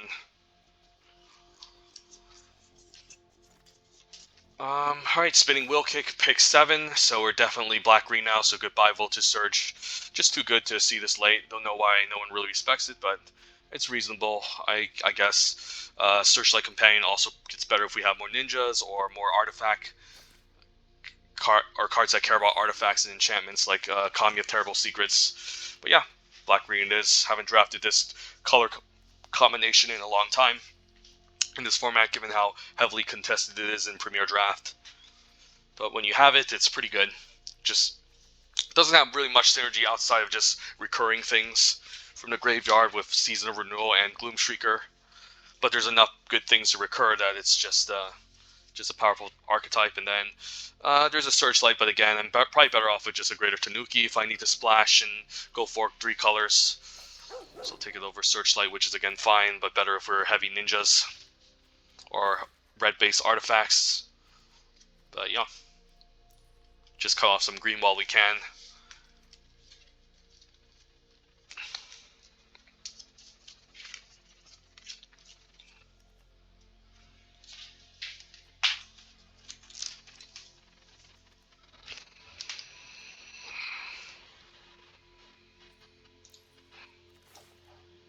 Ooh, Geothermal Kami's not bad, especially with the Twisted Embrace. There's also Dual Land for splashing Imperial Oath, and there's also Grafted Growth if we want to splash in Ramp as well. But yeah, with double Twisted Embrace, I think Geothermal Kami gets the nod here. My second pick would probably be Grafted Growth out of that pack over the Dual Land, since I'm not sure if I'll be splashing white or even blue, whereas Grafted Growth can still allow me to maybe make it easier to splash a powerful saga like Behold the Unspeakable or Fate or even Farewell. And ooh, late Bamboo Grove Archer, pick 10, sweet. So green is definitely open from this direction. And then yeah, with a double Twist Embrace, I'm fine just trying to force green black, even though we're going to be more heavily green. Perhaps take a Jungle Hollow pretty late, pick 11. Also wouldn't mind Kunai if we pick up some Kami of Terrible Secrets, and we'll take a Fang over Careful Cultivation, given how it plays really well with Spinning Wheel Kick, and again, not looking to ramp too much in green-based decks in this format. Just looking to grind and outvalue.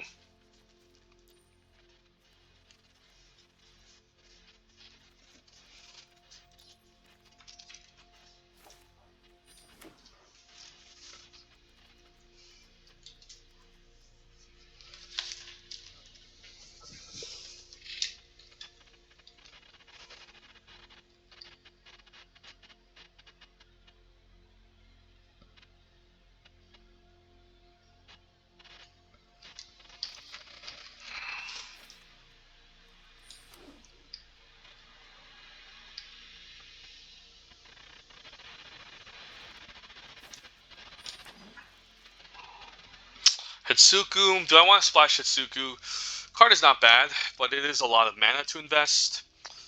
Either way, like, all the other green commons are okay. We already have a Fade, we already have a Geothermal Kami, and then Jukai Preserver we can even get later. I mean, the best card for us here would probably maybe be Jukai Naturalist here, actually. Like, there's a chance black gets cut off, and we want to do the Naturalist instead.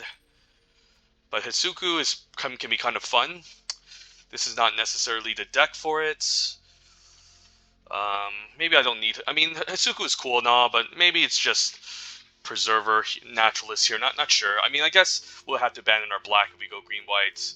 And then again, these are just okay cards. You know what? Let's try Hidetegu. Maybe we end up splash a little bit of red in our deck. And it's just a 4-mana 4/4 anyways. And then now we're seeing some white cards. So, I don't know. Maybe we splash white for Touch the Spirit Realm. I don't really care about the second, the Jukai Preserver, seems okay. Sure, maybe we end up base green-white instead, and... Alright, now we get past the Biting Palm Ninja and Blossom Prancer, but probably need to take the Prancer here, given that we know we're in green, and this card is just as powerful as Biting Palm Ninja, if not better. And then there's also Season, but I'm hoping to get that later. And Okiba Reknor Raid, pretty awesome. Wanderer's Intervention could also be fine.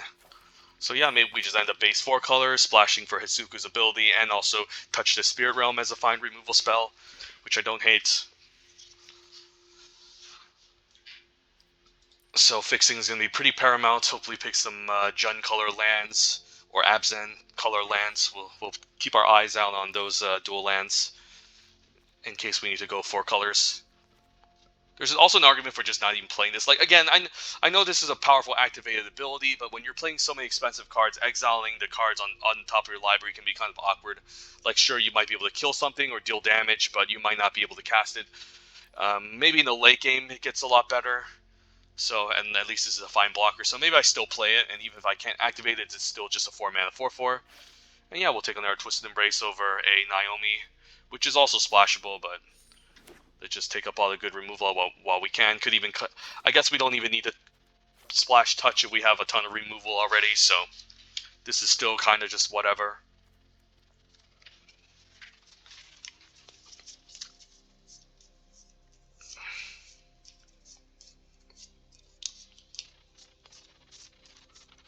Usually, I don't really end up splashing red unless I open up Fable of the Mirror Breaker or get past it. But we can have some fun. Haven't drafted Jun in a long time. But usually it's either Abzan or Sultai when you're doing the green piles. Alright, I guess we just take a second Tanuki. A second Geothermal Kami wouldn't be the worst, but we're getting crowded at 4 already, and we need a little bit more fixing and ramp, so I'll take a second Tanuki. Also seen some late white cards, but they're not necessarily exciting. Take a Commune. Has plenty of targets to hit in this deck, especially the Twisted Embraces, so it's going to be often a really good card. Take a second Fade. Yeah, we probably don't need touch if we're going to be running second Fade here. Second Fade, quadruple Twisted Embrace, and Spinning Wheel Kick. So we're just on the lookout for more win conditions instead. Late Naturalist, so green-white does seem open, but we'll take a second Geothermal over third, Fade into Antiquity.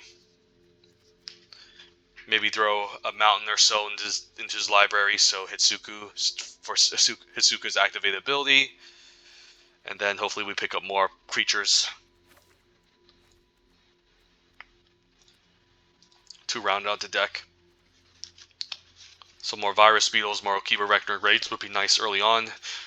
Also, whatchamacallit,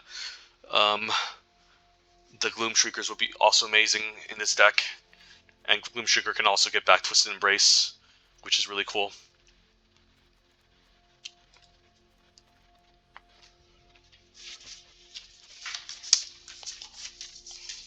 But green-white is also open. It's just that didn't see too many amazing white cards in general. Like, the problem with white again in this format, I've talked about this multiple times, is that it's not very deep. After the first 2 commons, everything just tends to drop off, and yeah, there's not much else beyond that outside of Spirited Companion and Imperial Oath.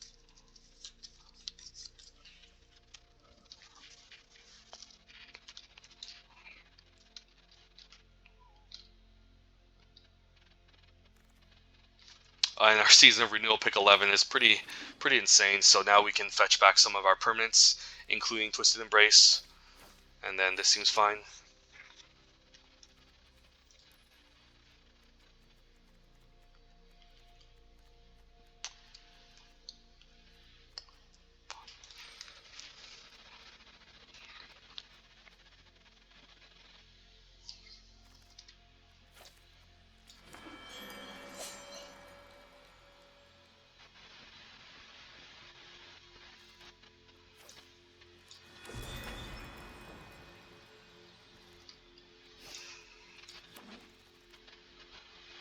Take another take a Blossom Prancer. There's also Kodama, but we'll take Prancer instead since it just generates more value. Kodama is not too different from a Bamboo Grove Archer. Sure, if you modify it and you get an attack across, you can get a land, and that's pretty good value. But you do need to prioritize maybe some Jukai Preservers to curve out into this, which we don't have. So rather just take Blossom Prancer here. And then, wow, Junji the Midnight Sky. Alright, this is probably the best black-green deck I've ever drafted in a long time. And yeah, we're definitely going to take Junji here. Cards just, all the dragons in this format are really good. Even the red one, which is the worst, is still really good.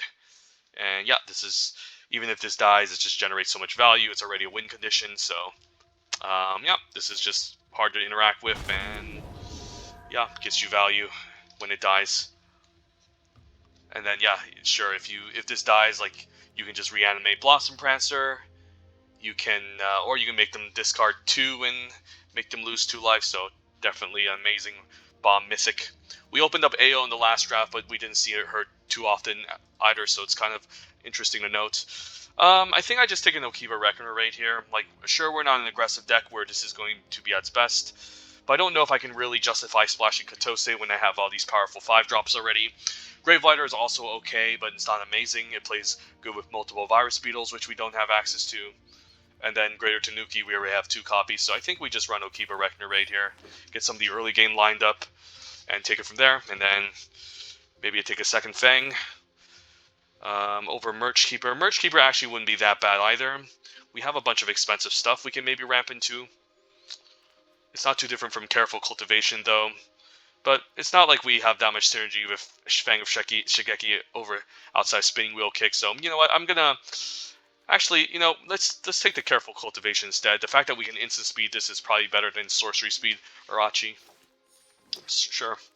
And then we can Boseiju. All right, all right, we're doing it. The cuts are going to be pretty hard at the end of this draft, but yeah, we'll definitely take Boseiju here. Just a powerful, almost 3-for-1. And then there's a dual land. Probably just going to take another Okiba Reckoner Raid. Justify maybe cutting a Careful Cultivation. Maybe we don't need Hidetegu, even though it's fine. We should have enough again power. And then we'll just run a 3rd raid. So we have some good early game. And we can just, yeah, take it from there, I guess. So I think I'm happier with this base configuration over Hidetegu. I can even cut a Greater Tanuki if I want to, if we find another playable that we're interested in.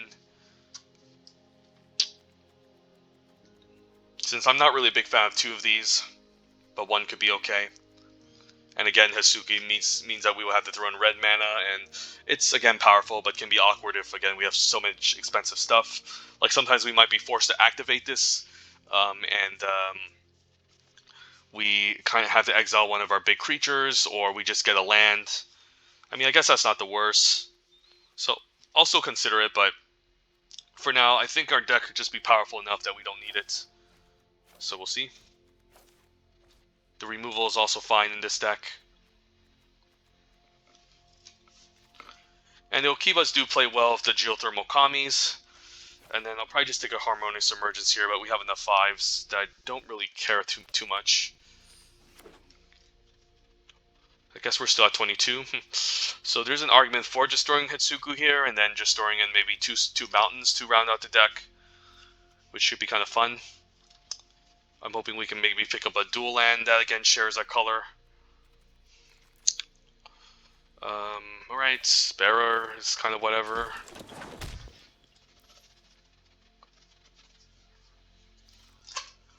Alright, I guess we have a Bloodfell Caves. Alright, then Hidetegu will be online. So we're just going to try to make it work. 1 mountain could be okay too. Or just throw in 2 mountains just to be safe. But the fact that we can just cast this again as a 4/4 could still be okay. I could also cut a Reckoner Raid maybe, since again we're not really an aggressive deck. There's another Tales of Master Shishiro, which I don't think we need. And then there's another Tanuki.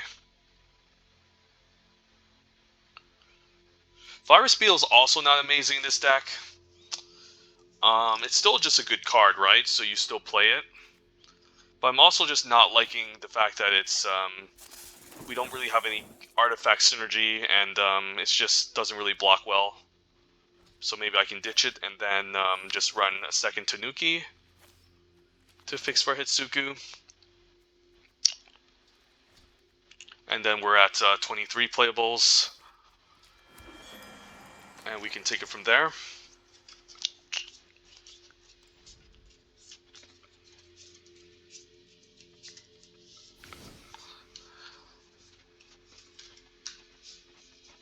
And since we have the Tanukis to ramp, we don't really need any Mana Dorks Tattoo. And I'd rather use this to fix my mana anyway, so now I can justify just throwing in maybe 1 mountain. And then we still have 8 black sources in the deck, plus 9 green, which could be fine. So do this, and then how many green? We could go 10 green sources, actually. 10 green sources doesn't seem that bad, but we do need to hit our double black eventually, and I can't really justify cutting a mountain 6, 7, 8.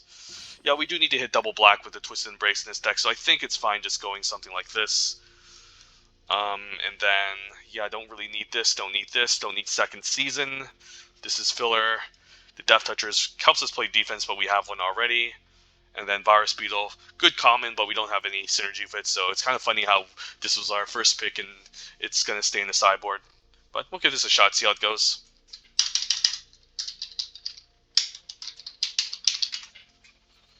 And yeah, our picture, Hidetsegu.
Alright, I guess the third land gives us access to Greater Tanuki. Let's keep this. We could even try to go for a Swamp just to be safe to get access to a Twisted Embrace, but we gotta do the responsible thing I have to imagine, and we also have 8 black sources anyways for the deck, so we're bound to get one. And as I say that, we top deck Hidetsugu, so we're definitely gonna try to search for Tanuki on turn 3. Opponent also playing a dual land with red, but probably a base red deck, maybe red-green modified. Generous Visitor on turn 1, interesting. Into a Rabbit Battery, so a bit of a dichotomy here, so opponent can hit me for 1. Ooh, tap land. I think I run out tap land over Bamboo. It's close, but I think we just want to get this online, and then we'll have a bit of a slower start, but it's okay. This Generous Visitor is going to be a bit annoying, but if we're able to kill the large creature that he invested counters on, or kill the visitor itself, we should be okay. So cheat removal is still important in this format, as the opponent plays a Roaring Earth, so yeah, we could just get run over if we're not careful.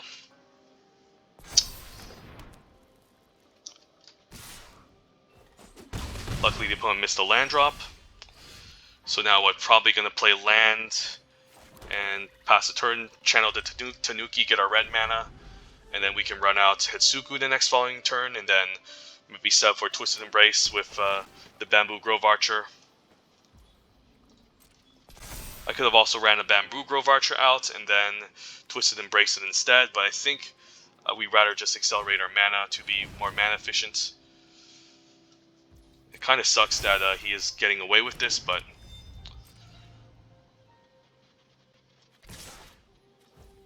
we can only hope.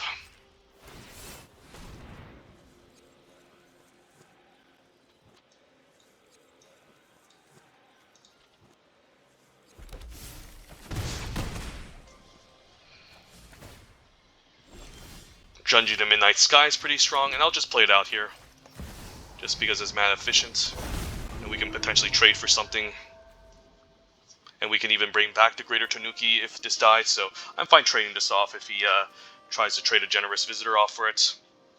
If not, then I can just kill it next turn. Maybe run out a Bamboo Grove Archer, assuming we can get something going, so we'll see. The problem is that these can start pinging me now. I'm hoping he doesn't get a land here. That would be pretty annoying. Guess he can make this into a 6/6. I could just chump it to prevent 6. Opponent's attacking with a Ghost Shintai, not sure what that implies. Guess I'll just take 6 and then hopefully...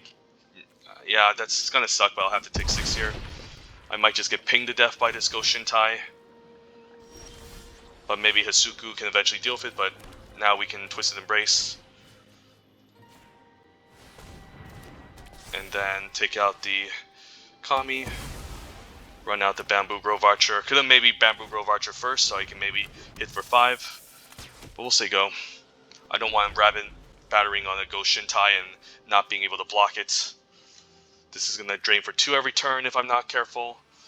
But maybe Hidetegu can be utilized to finish this the next following turns. So we're still in a bit of a pickle, taking all that damage from the Generous Visitor. But now he has his Shrines online, it's kind of awkward. Hopefully no extra land for the activated ability. But yeah, he's just going to start draining me, and that might just be a problem. Aki Warpaint even. Interesting, doesn't decide to activate the Ghost Shintai. Not sure what this implies, but it does make me just want to stay back more. And as I say that, there's a second Twisted Embrace. Okay. Do I play out Hidetegu or do I play out Twisted? I could also Geothermal Kami here, buy back the Twisted Embrace. But I'm probably better off killing the red Ghost Shintai. Just because the damage will just pile up and I can't allow that to happen. And we'll say go.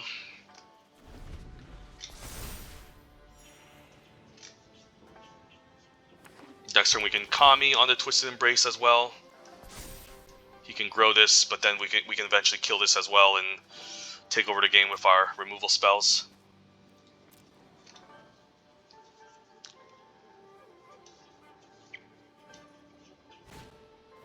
Brown's Cudgels, not a card I see too often, but if he's willing to attack with it and trade, I will. So, yeah, opponent have a pretty powerful start, but when you're playing some janky cards and trying to follow some strategies that aren't necessarily amazing, except in theory, it's gonna lead you off to a weird place. So, surprised the opponent isn't equipping. If the opponent isn't equipping, it might imply he has a removal, but I guess he's gonna do this. So, I think it's still correct to play it safe and play Kami out here targeting the Twisted Embrace. So there's no pause, so we can easily, safely assume this Twisted Embrace can go back to our hand. Play Okiba Reckoner Raid, and we can still have some good blocks next turn. And I'm probably going to stay back still, given the opponent is highly aggressive, and we can just win the game by grinding the opponent out instead.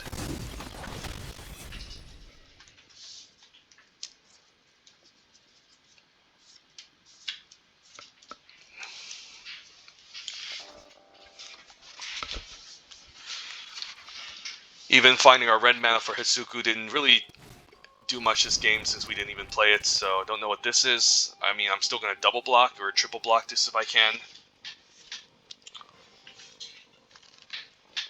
Yeah, but if he's going to go all in, I can just make him discard 2.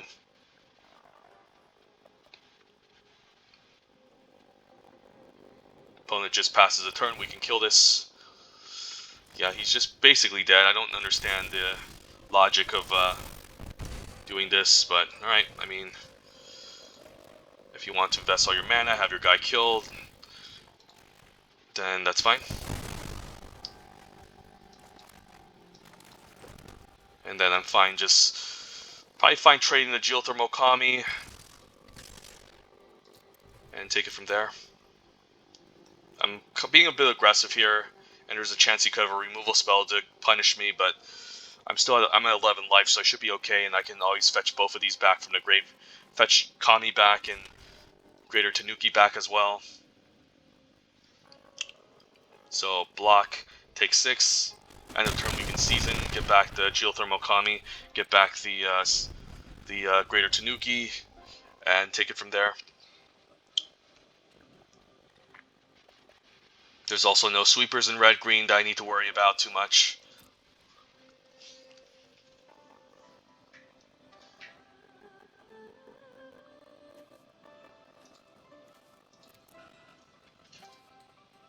So luckily the opponent just gave us enough time to take out the shrines.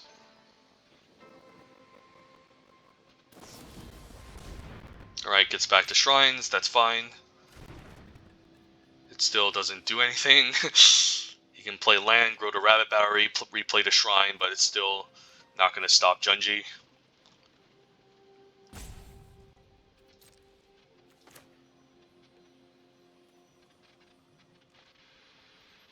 Don't know what this implies, could be a Voltage Surge, but either way we're just going to jam both of these. Make sure I click the creature first and then click the enchantments.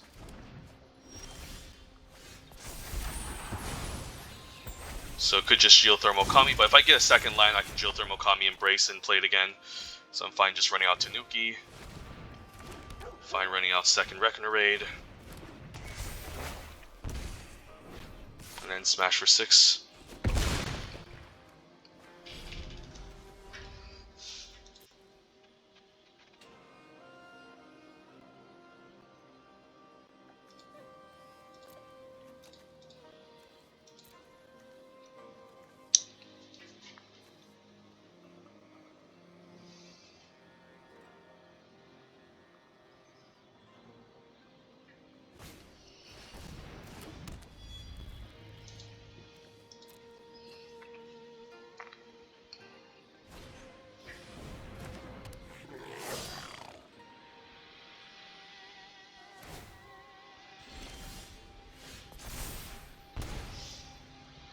Probably fine just attacking with Fall. Could also Twisted Embrace first, I suppose. But let's just attack with Fall. And he's probably dead anyway since this is going to trample over for 2, and I don't want to give him any information, so even if he double blocks the Nezumi, he's going to take a ton of trample damage, so there's really no need for me to even run anything out. This way we can surprise him next game. So red-green bottom 5 with a bunch of shrines trying to close out the game. So definitely need some early drops, early defense over I think more top end in this matchup, since we're kind of guaranteed to just take over. So I could take a second Fang, although Fang doesn't really run well against the I guess it's pretty good against Generous Visitor. Grove Archer's still fine. Fade is also just okay. I guess Fade can answer the shrines too. I could just cut a Twisted Embrace since it can get kind of clunky when you have too many, and 4 mana is kind of a lot, so could just ditch a Twisted Embrace. Maybe just run a Fang of Shigeki in case he tries to go hyper aggressive in the early game and I need some sort of more Death Touchers to just block off his stuff. Also didn't see a ton of removal from the opponent, so I think this is fine. We'll just swap a Twisted Embrace for Fang.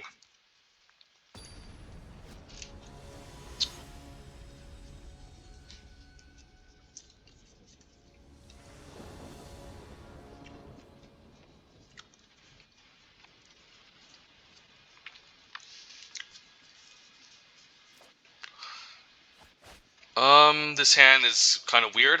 We need to hit our lands. I could still keep those since I can commune into a land and then maybe draw into a land for Tanuki.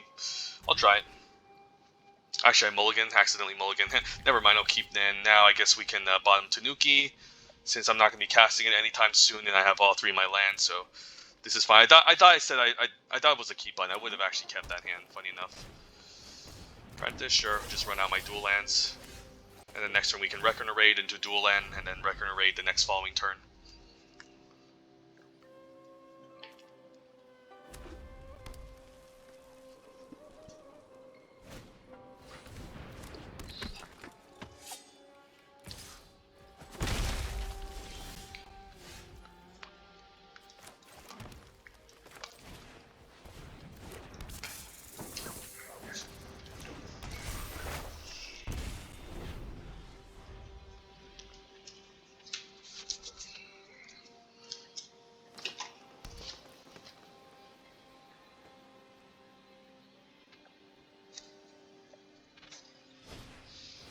Searchlight Companion, fine taking 1, and then I'll block the Upriser if it decides to attack. Fade into Antiquity seems fine, but I'm not going to play it out this turn. Actually, I can't either way, so we're just going to keep draining the opponent with these Reckoner Raids, and hopefully we get our 4th and 5th land eventually. Can exile the Roiling Earth if he has one. Roaring Earth, not roaring, but Roaring Earth. The opponent's going to put a counter on Searchlight Companion. Probably need to just exile it next turn so he doesn't keep adding counters. Take 3 or 4, I guess. So taking a bit of a beating in the air. It decides not to attack with a 1/1 token, so not sure what this implies. So could have gotten an extra damage if he sent this in, but I don't know.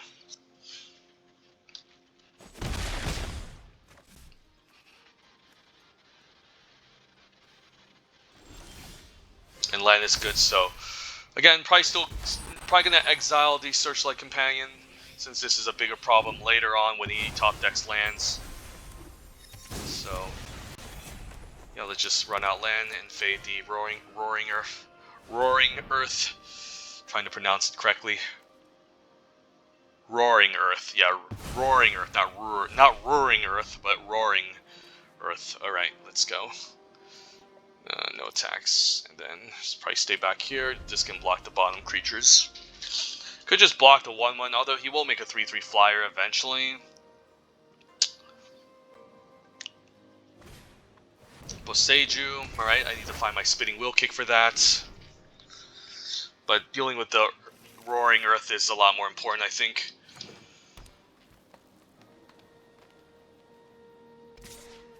Decides to attack with a 1/1 token. Do I trade here? I mean, again, it's not the worst. If I get a land, I can play out Blossom Prancer, so you know what? You can have your 1/1 counter.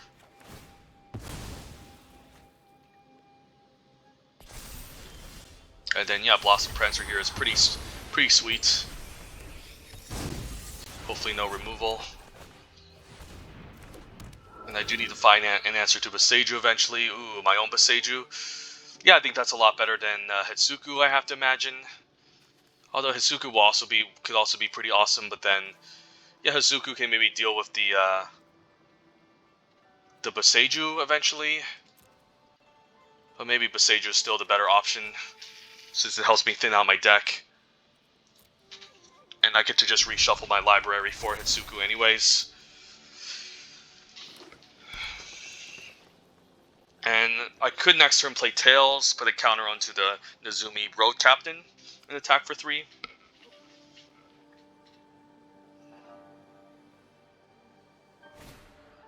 Gift the Wrath, alright. Well, that's a problem. So I need to run out this Boseiju to set up a double block against this eventually, so yeah, that's going to be a bit of an issue for sure. If I find a Fade into Antiquity, that will also be good, but then I need to deal with Boseiju eventually, so alright, just going to run out my Boseiju now. Because I need to get it online before he runs me over with the big flyer.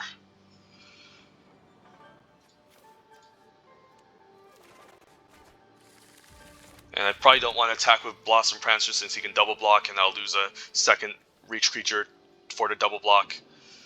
So we'll just say go. Next turn, we probably need to start loading up counters on this Blossom Prancer, because he could eventually find like a Voltage Surge to take this out. But yeah, the second Fade is pretty good. There's also, I guess, whatchamacallit, Bamboo Grove Archer, which can take this out. I'm hoping he doesn't get like a Spitting Wheel Kick to blow out my Fang and Blossom Prancer. That would be kind of scary.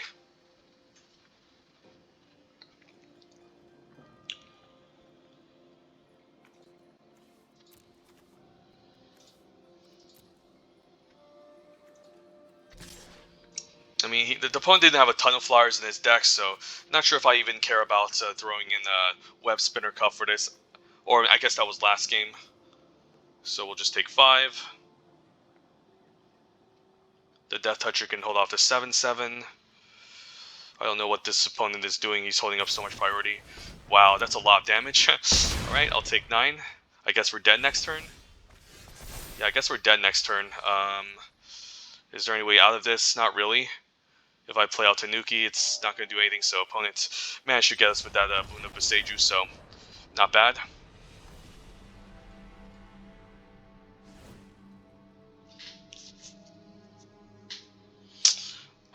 So now what? Probably just run second Twisted Embrace over second Fang, or maybe I need to cut something else. Because I do need access to a ton of removal if I'm facing against a deck like this. Maybe Tails can go. It's just kind of clunky, and I'd rather just have access to it removal. This is fine, and yeah, maybe keep it like this.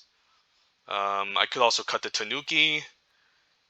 Tanuki again just helps me ramp on 3 sometimes. So yeah, you know what? Tails can probably go. Kunai could also be sideboarded in, but it can be kind of awkward if we need to tap a creature.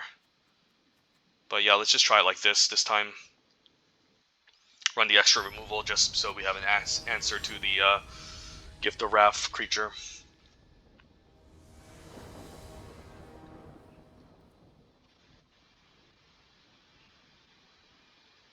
Or any giant modified creature, in fact.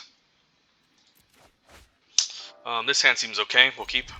I could even cycle this for a swamp just to try to be safe, because we have a ton of double black cards. We'll see.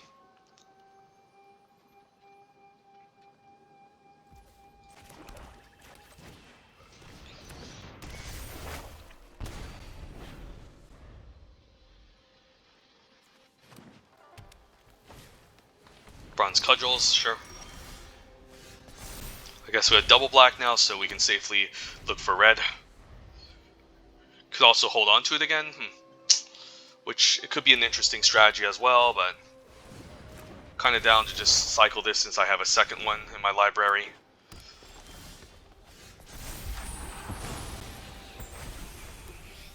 Or maybe I can commune. Commune can be interesting, but I have my turns lined up already, so we'll hold on to the commune. We'll cycle this and then use the commune on to maybe search something better the next following turns. And then by ramping here, I can run out Junji the next following turn as well, so I guess that makes sense. Samurai is okay. Don't want to blow my removal spells this early.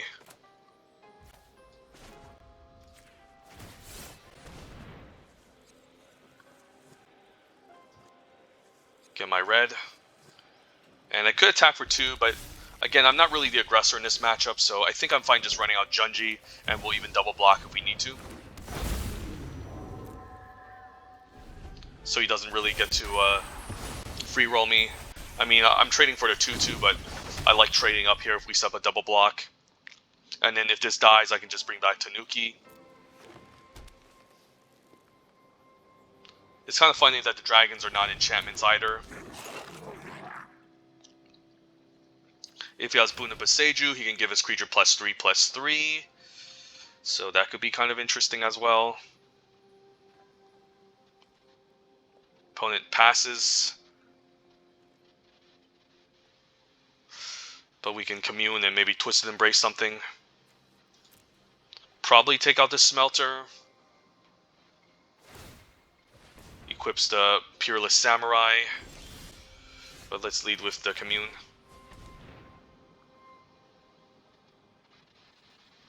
And we'll probably just grab another Tanuki. Play land. And I think I'm fine using the Twisted Embrace here. I guess we want to take out the Smelter, right? Because that's going to be the bigger issue. Yeah, I guess I'm down for that. And there's not much for 2 mana here that can really mess up a Junji.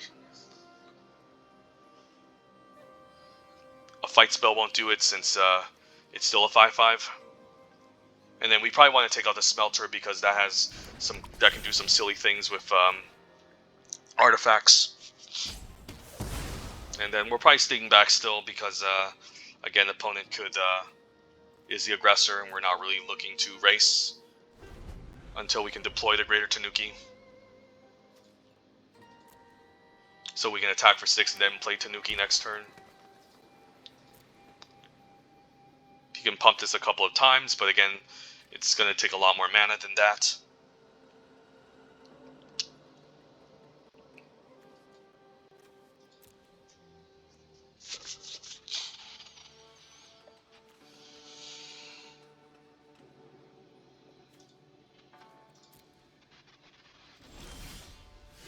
spinning wheel kick.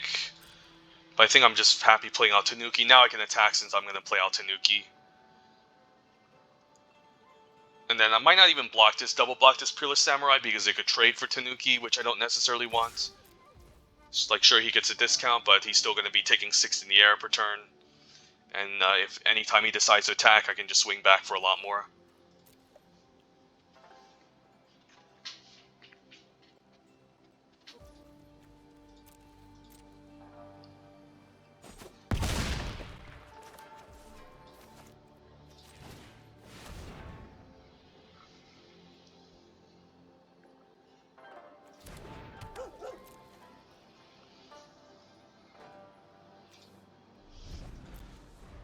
So I'll probably take it here.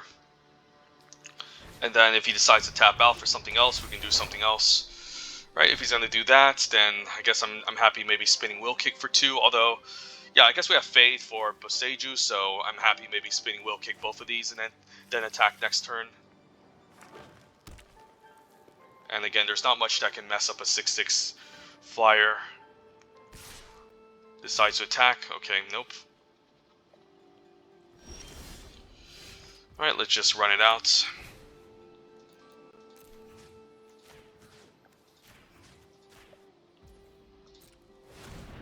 And yeah, there's not much that can mess me up here.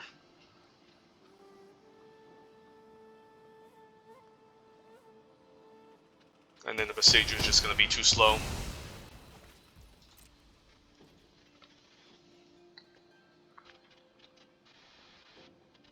This card is just bad. Don't ever play it.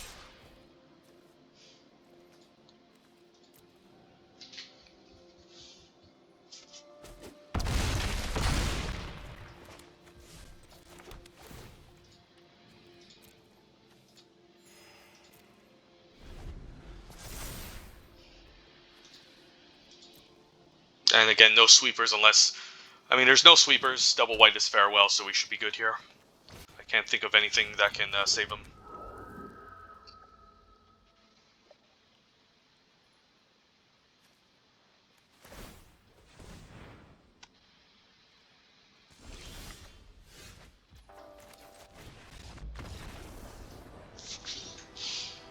Alright. Let's hope the final boss is kind to us, unlike the previous draft. And then, yeah, if we can get up to 3-0, we can make a bunch of gems, and then we can just do another draft afterwards. That's why I love traditional drafts so much. You just extract so much value off of it. It's really awesome. Lots of gems.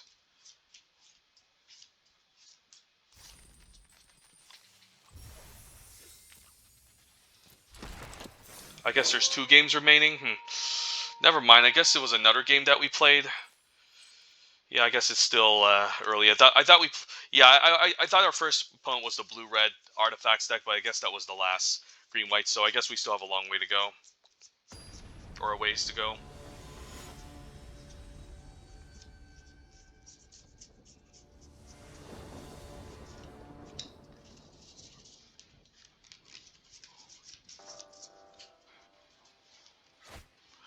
Fang of Shigeki, Season, Greater Tanuki. Yeah, alright, I guess this is fine. Can run this out on turn 2, and then we can always use this to ramp, or we can just run this out on turn 1. Either way, I think I'm still playing the tap land. Not really looking to race against an opposing green deck, and we're playing against Liliana, so that's also another concern. Could even exile this next turn. I don't think it's a bad option too, since this allowing him to ramp can be quite detrimental. This way we can slow him down a bit and then maybe use this for something else. See fade, alright, fair enough. So I'll probably just kill this next turn so he doesn't drop anything too scary. And then we still have a lot of removal in this deck, so we should still be fine. Might even run out Tanuki, avoid the red ramp, since we don't have any 5-drops. And then by taking out the 2/2, makes them harder to double spell. So yeah, since we're running just a bunch of lands out, I don't think we want to search for red here. Just run out the Tanuki as a 6/5, and that we should be okay. Hopefully no ninja here. There could be the Spring Leaf Avenger, but he has no permanents to get back. But ninjaing the companion is always scary. Alright, there's the Boseiju, so... Yep, I guess we'll be trying to look for a Fade or Twisted Embrace to answer this eventually. But I would like some cards, please. Grove Archer is fine. I think I'll hold on to it for Channel, since he could have some flyers I need to deal with, and I don't think playing it, preventing 1 damage per turn is going to really amount to much. But yeah, we need access to something against this Boseiju now. So using Fade probably slowed my opponent down, but now he has a big target that I need to contend with as he plays his own Tanuki, so... Yep, if he has a removal spell for my own, I'll be taking a lot, and we're probably going to be in trouble. So this is the problem with flooding. So we'll see if he has removal. If he does, we're screwed. And then I'm probably just going to concede if I don't top deck anything. So do I trade here? I don't think I do, since there's a chance I can top deck a Spinning Wheel Kick that can save my butt, but yeah, it's also just not looking good here. So I need to top deck a Spinning Wheel Kick next turn. A Tails, second main's a Tail, so this implies he has something here.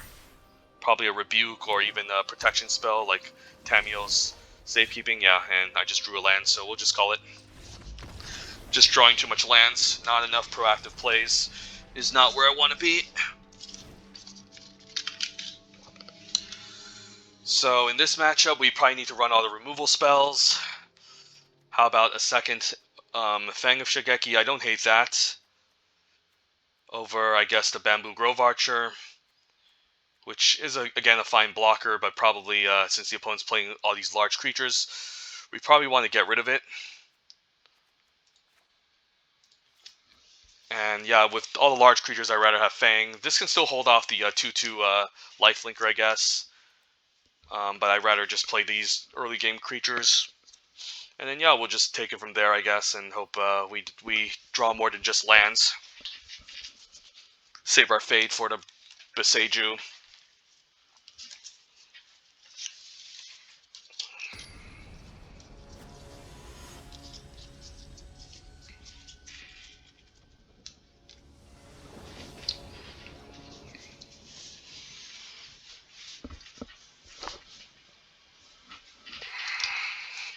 Be on the plate. And then this seems like an okay keep. Play out tap land, play out another tap land, and take it from there.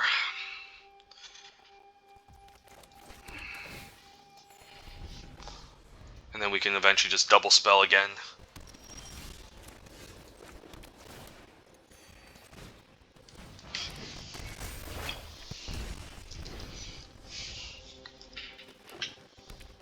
Here comes the Naturalist. Nope, just Azusa. Still helps him ramp.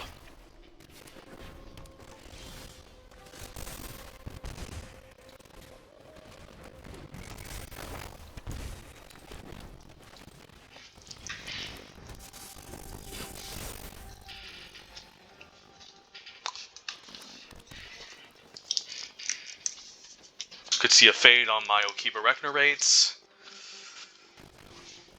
Spirited Companion, not bad against my Fang of Shigeki. And then hopefully we can run out a turn 5 Blossom Prancer and get some value.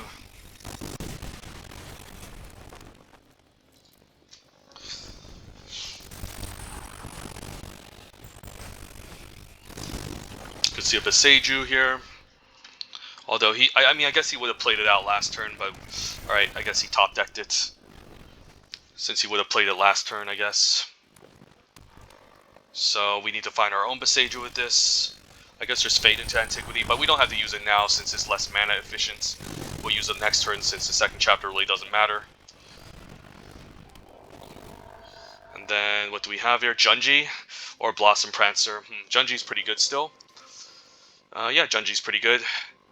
But maybe Blossom Prancer is just better since, I mean, Junji does fly, but there's a chance he could have exile effects. And or enchantment-based removal, and we don't get value off of this, so I think we take Blossom Prancer instead. And then I think we just say go here. And then we can always play second Blossom Prancer and fade the next following turn. And I can even send these 3 next turn. Right, never mind, opponent's gonna just play Imperial Oaths to clog our board. Fair enough. I think I might have to fade the Hidetsegu here, given that he could just tap out for untap for whatchamacallit, the safekeeping, but I guess we have Fang to hold this off in the meantime. And we can just fade this later? Not sure. If he has removal for this, that would be a problem. So probably just fade into the Hidetsegu now before it gets awkward.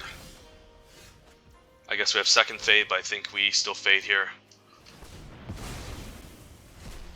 And then we'll say go. Opponent can just outvalue me with Imperial Oaths if I'm not careful.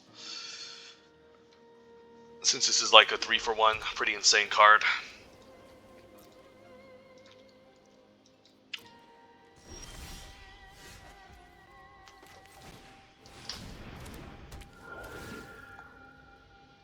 Hidetsugu's not bad. Tanuki's also not bad, but Hidetsugu can give me a lot of card advantage if I keep using it, so I think we grab Hidetsugu here.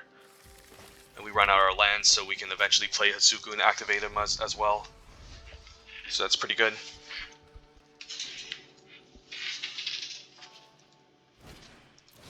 Tanuki I can exile. I guess I can still put the Death Toucher in front, but maybe I exile it just to be safe. Or just run out Hidetsugu and Okiba. Maybe I just be mana efficient and set up something later. And then if he kills Hidetsugu, that might suck, but I guess we're still maybe okay. So probably see a spinning wheel kick here. Okay, so probably nothing, so we probably want to use Fade here. First on the 6/6, but maybe use, I guess we activate Hidetsugu first. So first things first, play land, activate Hidetsugu. Alright, that sucks. Alright, we'll just fade the 6/5, I guess. So I should have maybe, played exiled first before playing a land. So I lose a bit of value, but it's okay, we still have a lot of lands left in the library. Losing one isn't the end of the world. Banishing Slash, pretty good. I guess I can sacrifice itself. And then get it back with the season.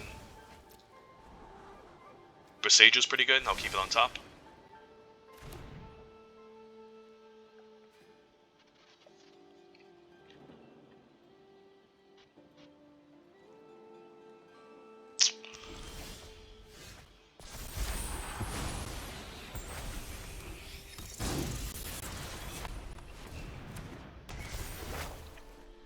And we'll have to shuffle Tanuki, but it's okay. I'm fine just thinning on my deck. Eventually we can draw our other bombs and we should be fine. And I could send in some enchantment creatures here and then buy Hidetsugu back with season, but I think we'll just say go and take it a little bit slowly here. Well, that's a rip on my Hidetseju, so we might just have to send in a road captain next turn, or I guess we're fine just bringing back Hidetsugu with one single season. I don't necessarily get a good 2-for-1 here, but maybe I just need to run it out. Quelling Stalker. Yeah, I think I just get back Hidetsugu here, even though I could have gotten back something else as well. Just because it's so important to just keep generating card advantage to eventually kill the opponent, so. Commune first, too. Fang is not bad. Opponent could also have his own Farewell, so I also need to be a bit careful. So I'm going to hold on to the Fang, I think. And say go.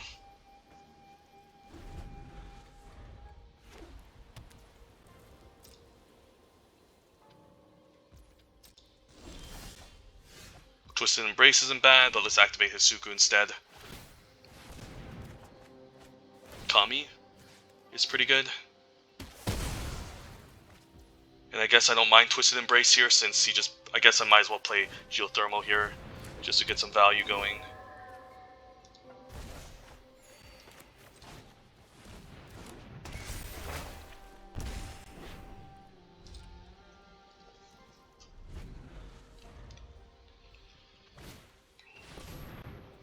Hero Recovery Unit, right? That's kind of annoying, especially since this can get back 2 drops all day.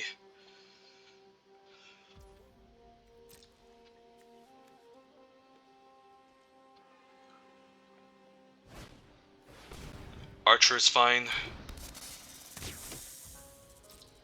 So maybe he's hoping I just end up decking myself or something, but we'll just keep activating Hidetegu.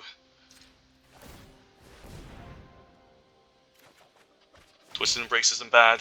Take out yeah, the Archer, and then we can just enchant and then take over the game. So opponent has a pretty solid green-white deck. But we just need to be conservative with our removal and not use it so preemptively on his other stuff. So probably just run it back like this.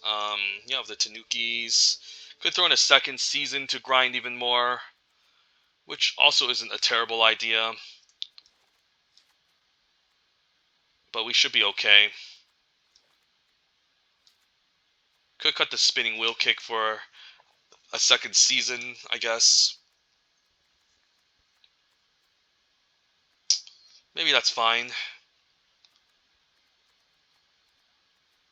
Since I just want more ways to just get back Hidetegu, and then with all this removal spells, we can also season back our removal as well. So yeah, maybe season spinning wheel kick can go, and we can just get back a second season and take it from there.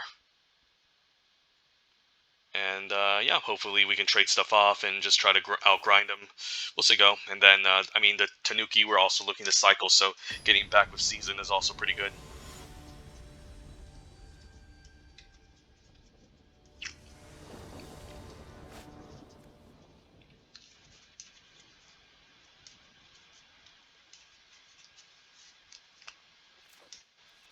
Opponent has like 1 Banishing Slash, and that's it. We'll keep. Can Fang on 1. Maybe bounce it back for a little bit of life gain. I guess we can set up the Twisted Embrace with Geothermal Kami.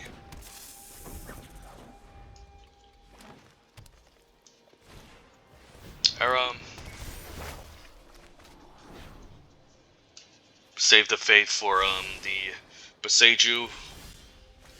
And I guess we might cycle the Tanuki on turn 3 just to hit more lands.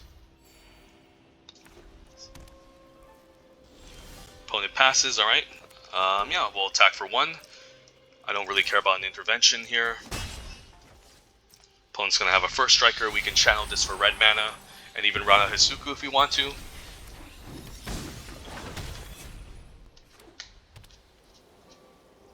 Could see a removal spell, Banishing Slash, that's okay.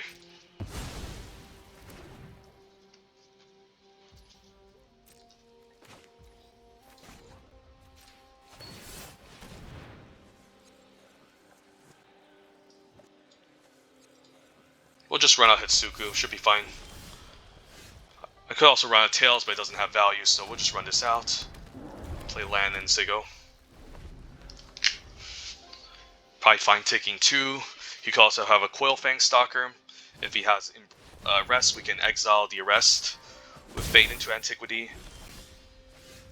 But I could also Tails first. Since, I mean, I exile this, I don't have anything to follow up. I think I want a Tails here, just because I can eventually get this back online, but now we'll start loading up counters on Hidetegu and then fade into Antiquity, the Arrest, and then hit for 6 next turn. I just want to get this online ASAP. Alright, that's also kind of annoying.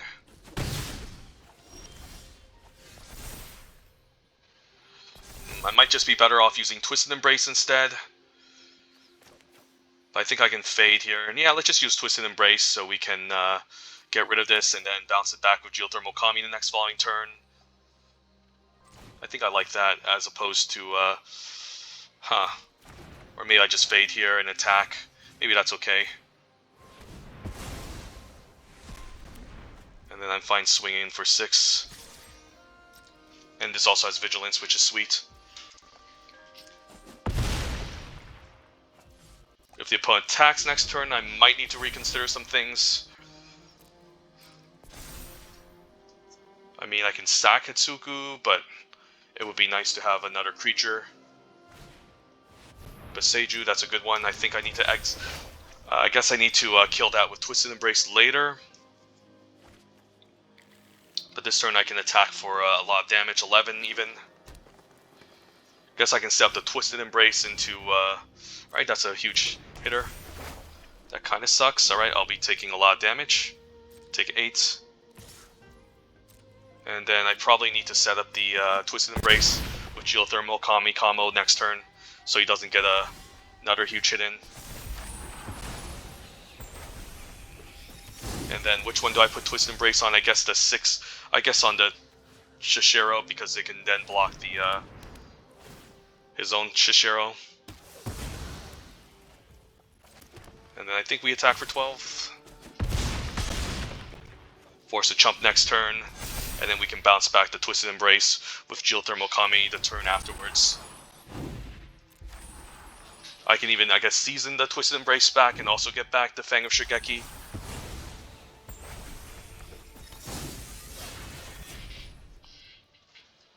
I can even activate Hidetsugu to maybe kill him. I think I'm blocking. Yep, opponent's just trying to see if I would block or not, but we got him.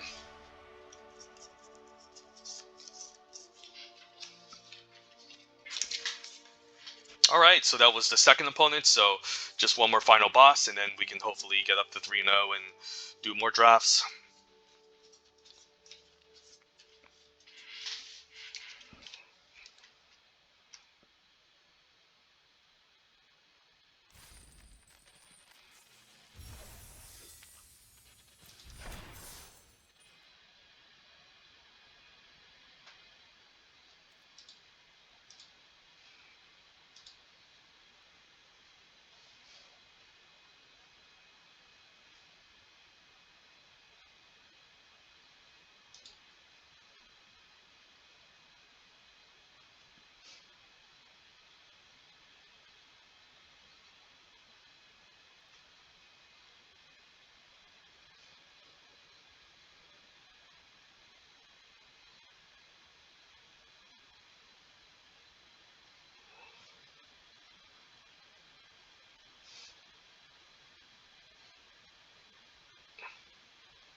Alright, Reckoner Raid into Commune. I'll try it.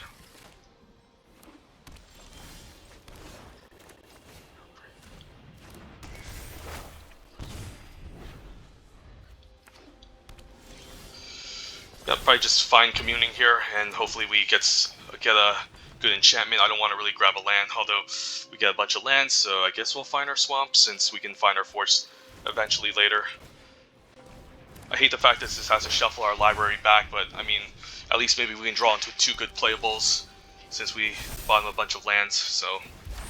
Opponent is heavy white, so I need to be careful of any Wrath. So Farewell would be something I need to be on the lookout for, so maybe after playing these 2 I can just stay back. Green-white, so enchantments. Kami is fine. I could kill the Kami, but it's not really a big concern so far. Just want to get my Hidetegu going, and then, again, hopefully I don't die to a Farewell. Opponent's already down to 14 life, so you can see the power of these Okiba Reckoner Raids just doing a bunch of work, and then being able to bomb a land makes it likely that we got something good like Junji, so... Preserver making this into a 4 form. Could just kill it next turn either way.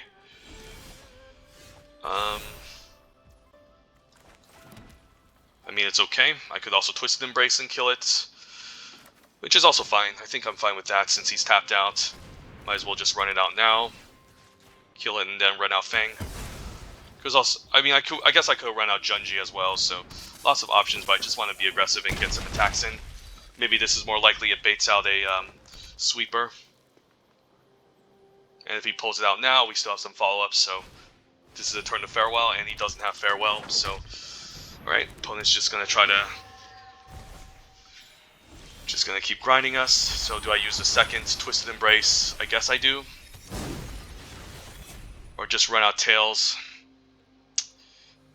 I feel like he could have a sweeper.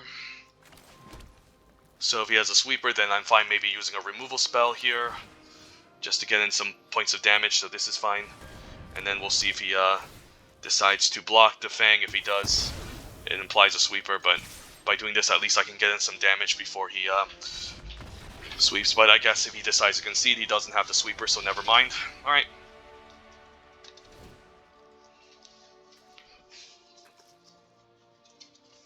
So yeah, just run auto removal. I think we're fine with what we have. Opponent is playing white-green, so he's also looking to grind.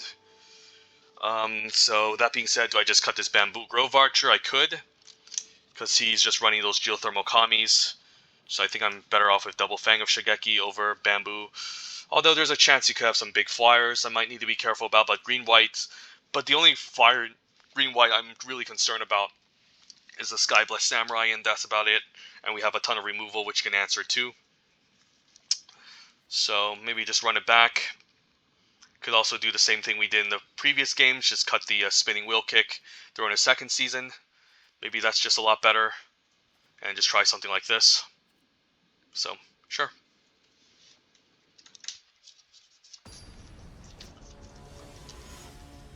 Like, we have a ton of removal already. I don't think we need a one like Spinning Wheel Kick as highly. Great card, but still, yeah, we're probably better off just using single target removal since we're prone to double spell. This hand is not exciting, but we have Junji and we have a Commune, so we'll try it. And then maybe this can help me search for some playables while we're stuck with some lands in our hand. Right, probably just Commune first in case we pick up, I don't know, Kiba Rekna Raid. But we'll grab a Hidetsegu instead. And then we can run out the Fang of Shigeki.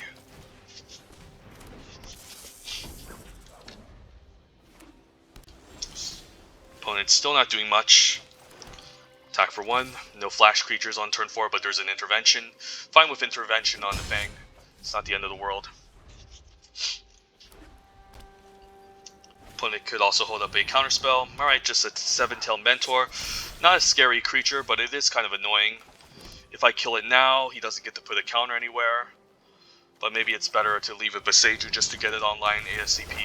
And to draw some forests, which I might have otherwise end up drawing, so let's just do this.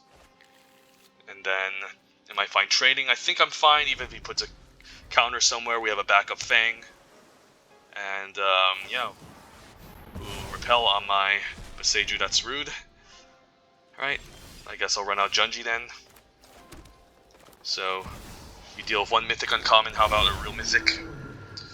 And we'll say go.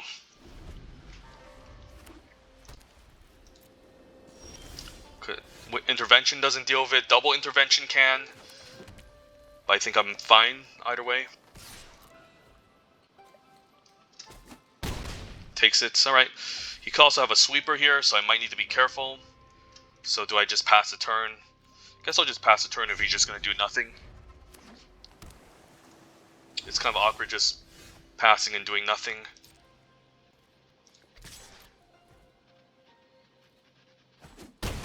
So I'll just run out Reckoner Raid and pass, even if he exiles Reckoner Raid. I'm still fine. I guess the opponent's missing green. I can always bounce the Okiba and keep draining him. Okay, finally has his green source. Let's see what he draws here. Commune, alright. Completion is a good answer. Alright, rip Junji. But it was, I guess I can fade the completion. So it's still not the end of the world.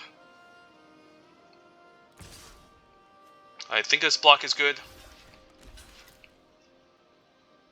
Could see an intervention. Alright, he was holding on to it all along, but you can see how awkward intervention can be sometimes. So we're probably better off using Fade on the completion. And then I guess I'll bounce the... I guess I can use this for the Embrace, but I think I just want to apply a little bit more pressure. So we'll bounce back to Reckoner Raid. And then just play our tap land and say go.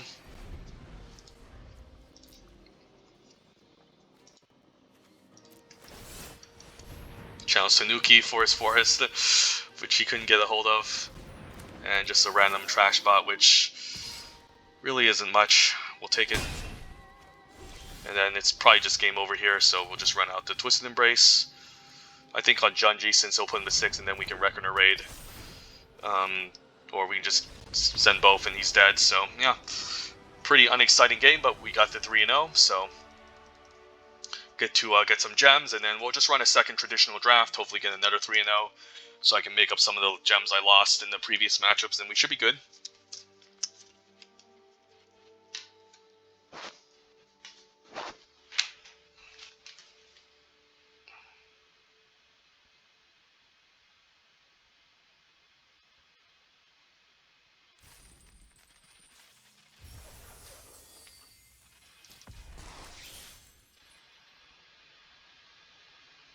Alright, so Golgari goodies. Nice black-green traditional deck. Yeah, let's just move on, claim our prize, and just do a second draft. Got back most of our gems. So, yeah, sure, once you get the 4 wins with Premier, you can get 1,400, but traditional draft is less difficult, and you get a lot more if you manage to get just 6 wins, i.e. 3-0, or 3... or at least yeah, you win all your rounds and stuff. So alright, pack 1, pick 1, another traditional draft, Neon Dynasty. We have the fine pleasure of opening up. Give me a rare dragon. No, but it's a Mind Link mech, which is still a good card. Yeah, this card is still very good. If you ever have the fortunate copy of a fortunate opportunity of copying this on a Moon Circuit Hacker, a Acquisition Octopus, or even a Lifelinker, it's always really fun. What else is there? The uncommons are all okay. But I'm not necessarily a big fan of red, green, and Story Weave is just not too different from a Preserver. Reliquary could be fine if I'm going base 2 colors, but it's still a card I'm hoping to pick up later. Best commons would be like between Network Disruptor and Kami, and I would take the Network Disruptor here just because it's such an important enabler for ninjas. But I think the Mind Link mech has enough upside, and it's a pretty nice rare.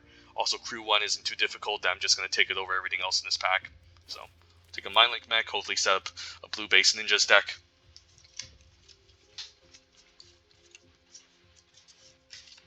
There's also the argument for going into the Esper control deck as we get past Satoru Umezawa. So, I don't think it's wrong passing Satoru Umezawa because it is a pretty narrow card, and even in ninjas is obviously very good, but if you don't have if you can't pull this off, it's sometimes just a medium card. Either way, we're still going to take it here over Intercessor's Arrests, which would be my second pick for the blue-white control deck. Since this is just more upside and we end up drafting a bunch of ninjas, it can be pretty powerful, being able to just draw cards all day. It's also just a good blocker, so good card, but I don't think it's a bomb by any means. It still needs to be in the right deck, and it's not really a card you want to splash for. Even though you could try some shenanigans like splashing this in green and just activating the ninjutsu if you're able to get lucky. So we'll take Satoru Umezawa, pretty nice rare for ninjas. Hopefully ninjas are open as we see this pack, which doesn't have any ninjas, unfortunately, outside of a Dakuchi Shadow Walker. But even then, it's a ninja we can hopefully pick up later, not a ninja we need to pick up immediately. Overall, pack is just okay. We have Preserver, Dakuchi, and even Leech Gauntlet is just an okay card. But Leech Gauntlet, given that has synergy with Mind Link mech, makes me just want to take it.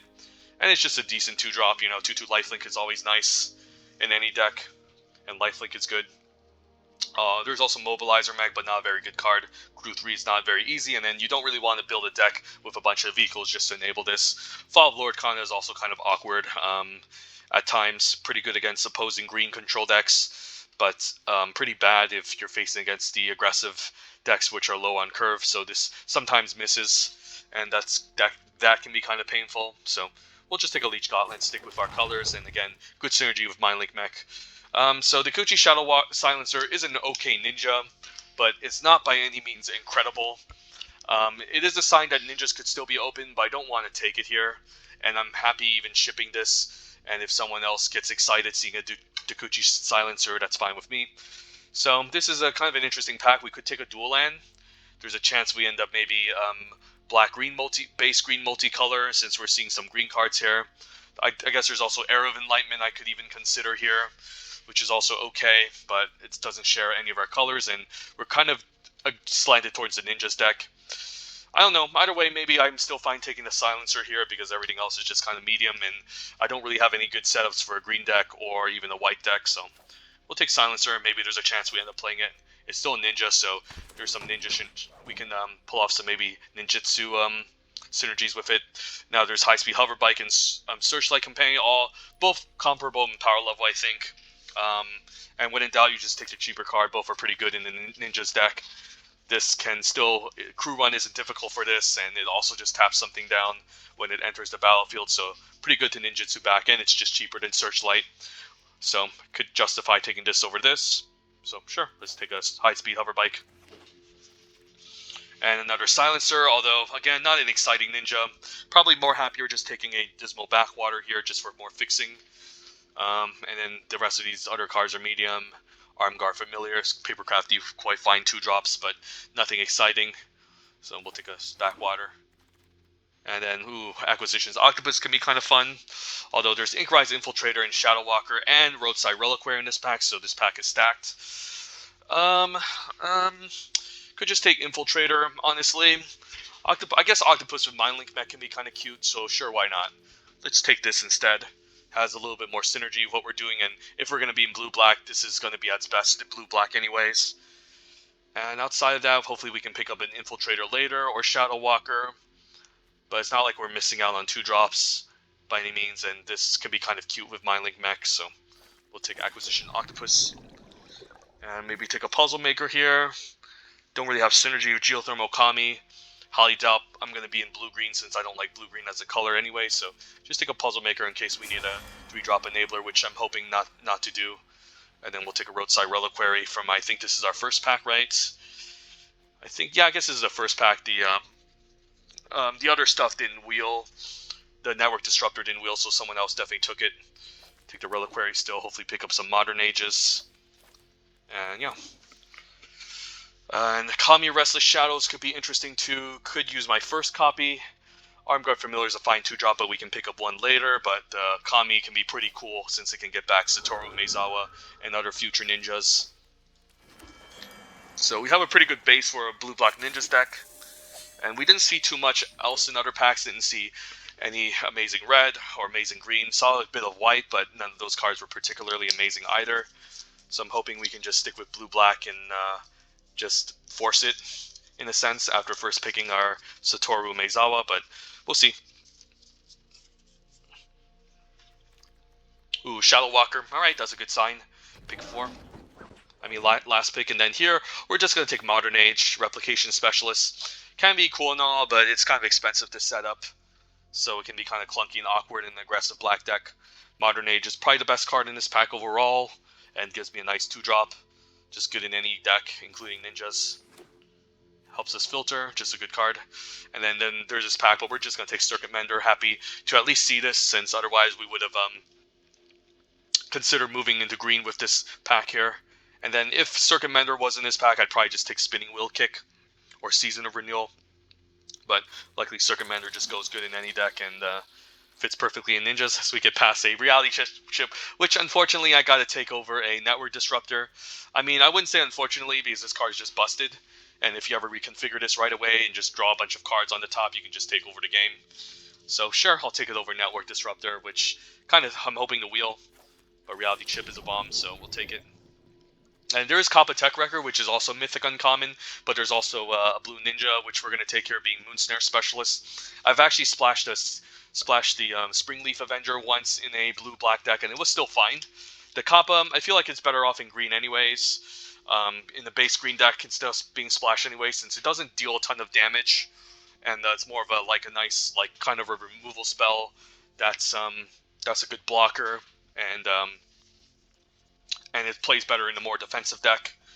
But blue-black is more aggressive, so don't hate the Moonsnare Specialists. Second pick here, yeah, I would consider the Kappa Tech Wrecker maybe splash for it, since the Kuchi Shadow Walker is just okay. But Moonsnare Specialist is one of the top blue commons, and just a great overall ninja that I'm going to take it. And then in this pack, we'll just round out our Shadow Walkers. Hopefully not pick up too many of them, because they can be kind of clunky at times. So, deck looks pretty good. So what are we lacking? We need more enablers. So more cheap enablers like Network Disruptors and Reckoner Raids would be really awesome. High-speed hover bike can also enable, but we need a creature on the battlefield to crew it first. But yeah, the deck is shaping out really nicely. Just need enablers, cheap ones. Moonful Puzzle Maker could pass, but again, 3 mana to ninjutsu this back in your hand can be kind of awkward at times.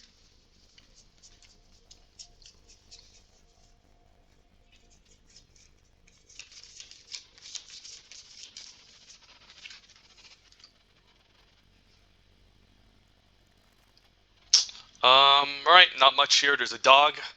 There's a Covert Technician, which is a ninja, but a pretty bad one. There's also March of the Swirling Mist, which, you know, is decent and okay at times, but I think there's a chance we can move out of black, so I'm just going to take a Spirited Companion here. I think the card is just too good to pass up, and it does play really well with ninjas anyways. So take it over March of Swirling Mist, which could be a sideboard option, but it's not that amazing, so we'll take Companion over March, and then we'll just take a random 2-drop now. So should maybe take into March, but it's not like, again, it's going to do much. Take a Terrarium in case we splash. And then take another Shadow Walker, probably not going to play the 3rd copy. And then just take up some filler sideboard cards for our deck. Seems some white too in this direction, but again, I think we're just going to be in blue-black at this point, since none of these white cards outside of one Companion was really good. So just need to pick up some 1-drop enablers.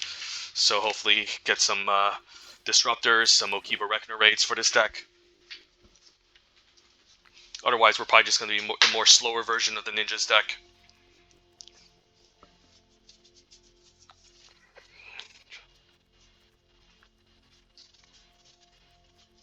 And someone else is probably drafting it, so I'm also not seeing any suit-ups here, which could be pretty important.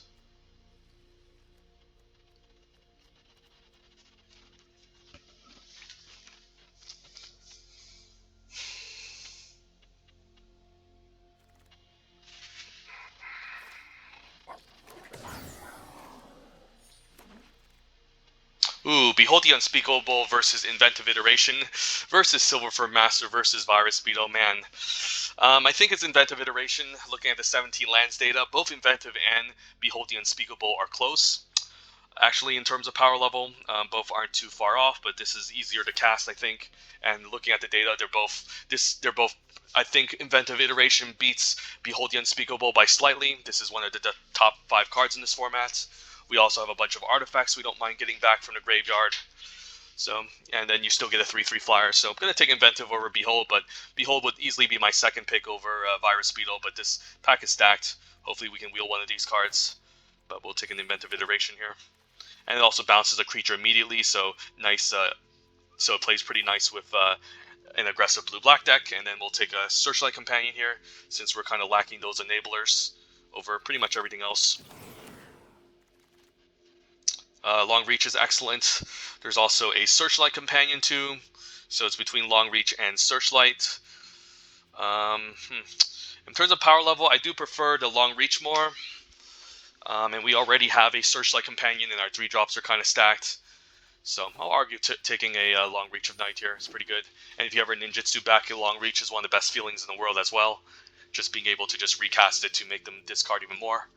And then speaking of cheap enablers, probably just need a second Modern Age over Mokotai Ambusher. In terms of ninjas, we should be fine with double Dekuchi Shadow Walker and Moonsnare Specialists. We also have, again, Satoru Umezawa, which can also give all of our creatures ninjutsu. But I think we just need more early game, so Modern Age looks good.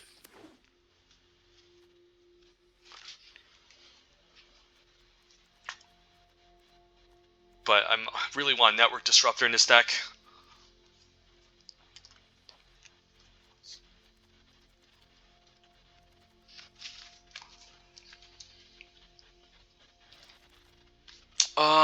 Well, is this a deck for a Go Shin Time? It is a 2-drop and it does enable. I mean, I'm not taking Invoke Despair since it's hard to cast.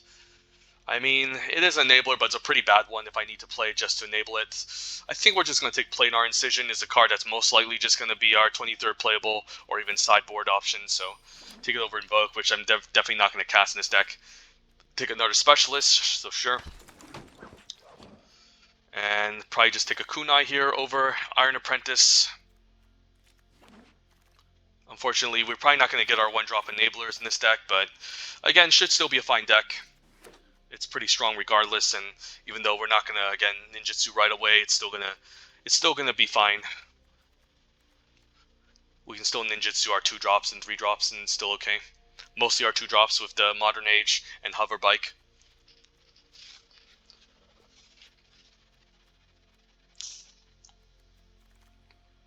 Ooh, Virus Beetle pick 9, that's a gift. Jesus. And then the Behold obviously didn't wheel, but and a silver for Master, so definitely another blue-black drafter at the table. But it was nice taking the inventive iteration anyways. And highly doubt I'll be playing Brute Suits, not sure about second Kami. And probably just need to round out the deck with a few more playables. Lethal Exploit isn't bad since I'm lacking a bit of removal in interaction at the moment. And then, yeah, just run in 2 more playables and we should be good.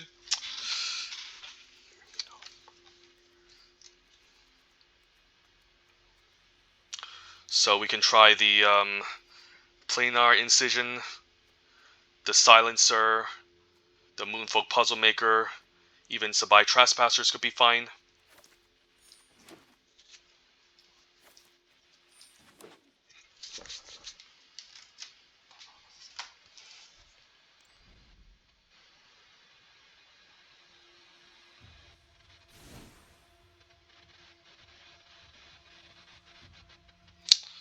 Alright, yeah, we have some good 2s.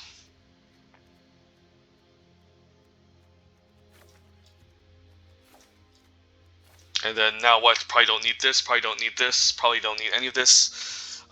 Silencer, don't really have much to discard, so I probably don't need to play it. It's probably just the Incision here. We can do some cute enter the battlefield effects with it, and sometimes it can protect one of our creatures. So I'm down to just throwing the Incision, and then the final card could just be a random Moonfolk Puzzle Maker. It's a fine blocker, and we could use another flyer just to enable ninjutsu.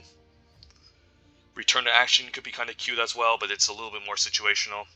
So down to just try out the Moonfolk Puzzle Maker. Just a good blocker in the game, in case we're racing against another aggressive deck. And again, also we can ninja this off. So sure, seems fine. 17 lands seems decent since we don't have any 1-drops, and then slightly favor blue, so 7-8. I guess we want to go even split, right? 8-8. 8 blue, 8 black. And how many enchantments and artifacts do I have? I have 4 enchantments and 11 artifacts.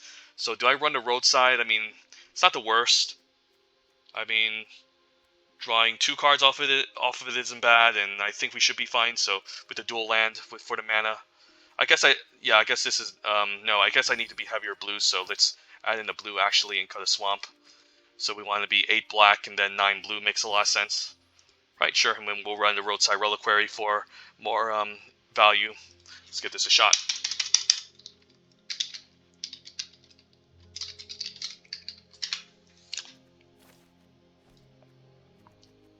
Yep, seems good.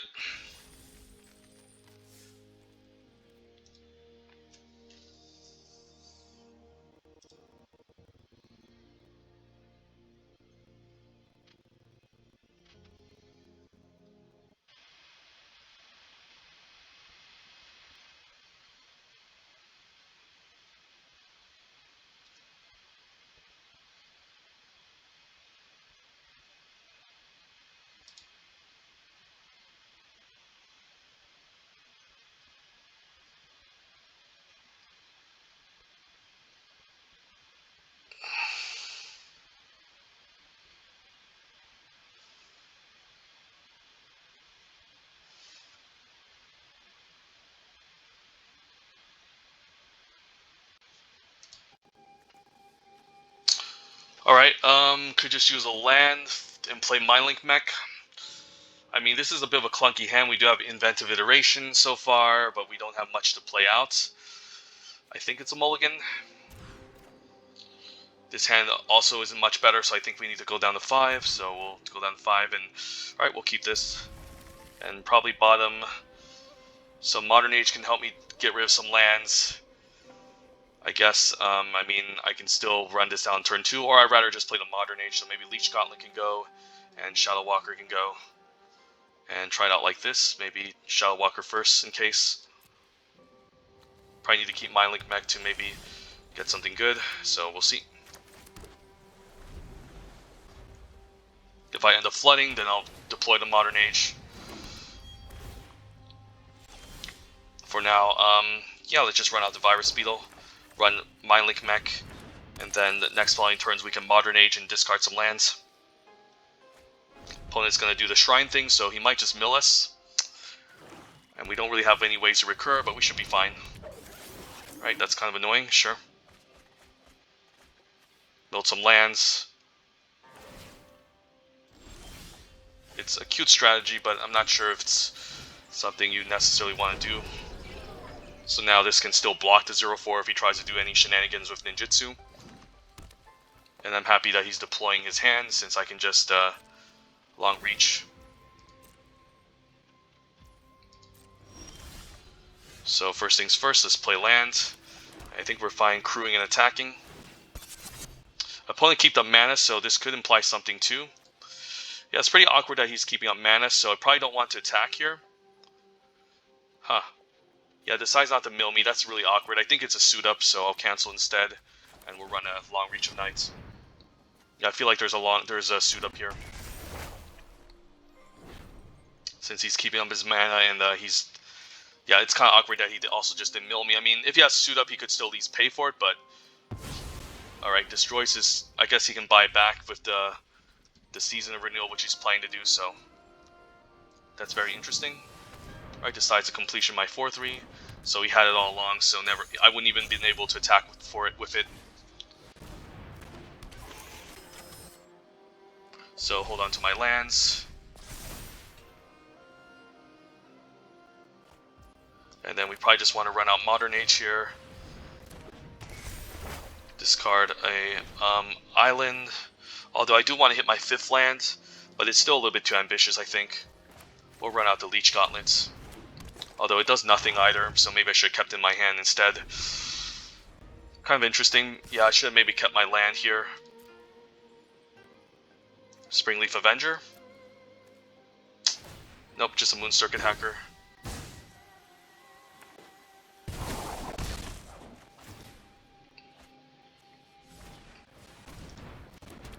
No ninjas in the graveyard though, so I guess I'm still fine discarding Swamp. And we can at least run out the Companion and maybe start going to town by attacking him in the air.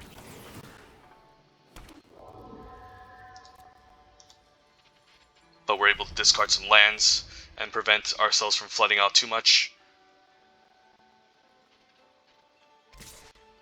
Interesting attack. Probably just gonna block with the Animus. Probably see the suit up now. Nope, no suit up. Reality Chip is nice. So first things first, let's attack for 1. Could also reconfigure for the hell of it.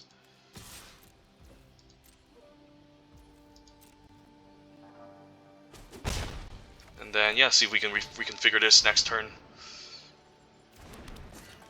Modern Age, that's not bad, alright.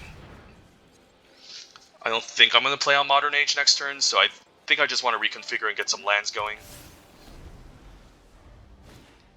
Kotose is pretty good. That can get back the Kunai, which is, again, fine. He gets to, I guess I'll have to shuffle my deck, but I can still look at the top of my library. Probably just want to equip the Reality Chip onto the Searchlight Companion over Vector Glider, because he can just kill it with the Kunai next turn.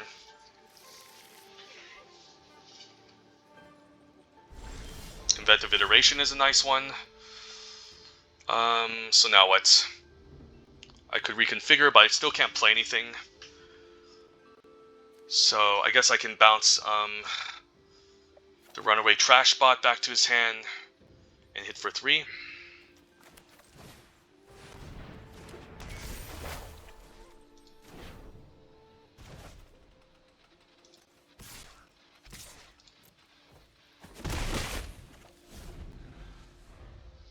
And then this way I can still draw a card next turn. Yeah, the Kunai can take out Vector Glider, but it's still... I'm still fine. If he takes out Reality Chip, then I can buy it back with the Inventive Iteration next turn. So I'm probably just going to put 3 creatures in front here and hope for a trade.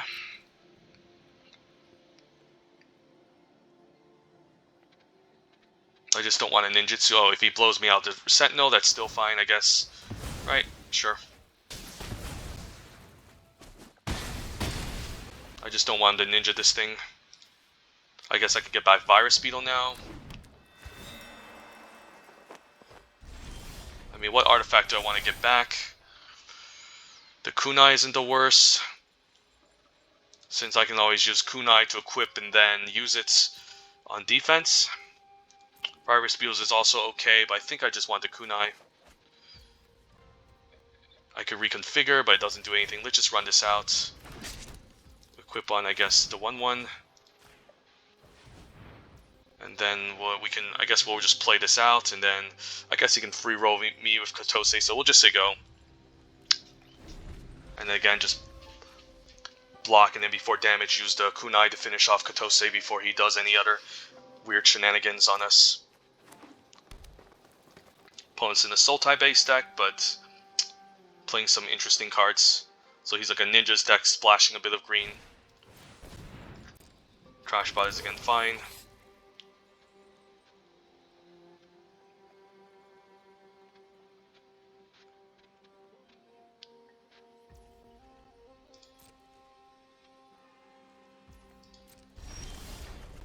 So now we can reconfigure and play our land off the top. And I think I will, since I'm missing a lot of lands. And that could be a problem, so let's just reconfigure. I think on Vector Glider is okay. Or I guess Searchlight Companion, because we're playing the tap with it anyways, eventually. Yeah, I just want to play my lands here. Run out the Leech Gauntlets.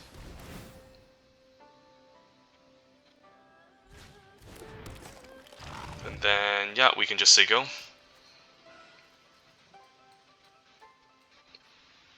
He can put something back on the bottom of his library, but if his plan is just to grind me out, he needs more better defensive measures. And this also shrinks down the runaway trash bot. So I'm fine double blocking this here if he decides to attack.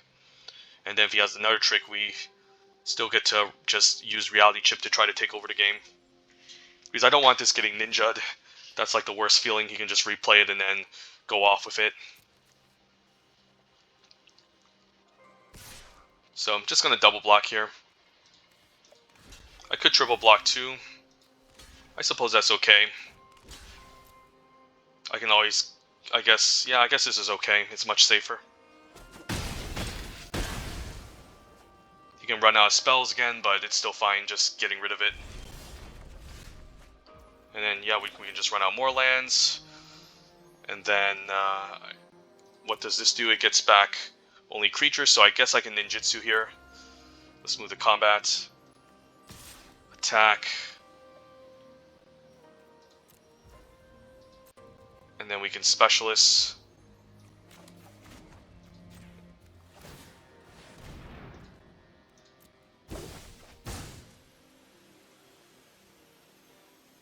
Bouncing, I guess, Network Disruptor, so he can't ninja next turn.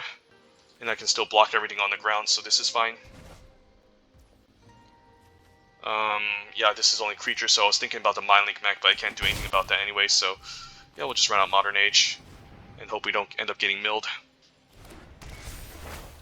Which could, again, just be the opponent's game plan all along, so gotta be careful.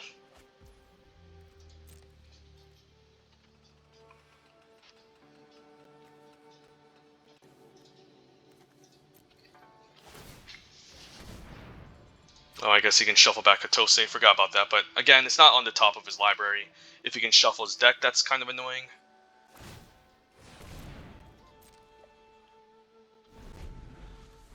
So I'm just hoping, again, we can just kill him quickly. Could also just kill the Sentinel, but we still don't have any good attacks on the ground.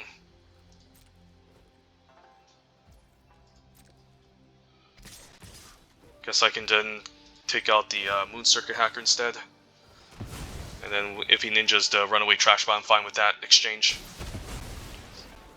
Sure, if you want to ninja this, it's all good.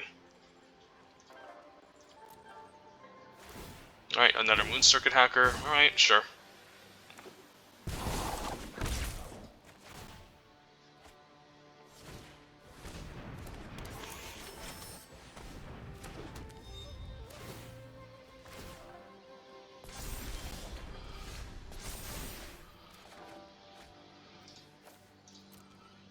So probably first things first, let's exploit the 2-2. And I guess we can run out the Acquisitions Octopus. We can run out land and then high-speed hover bike to tap something down end of turn. We'll see go.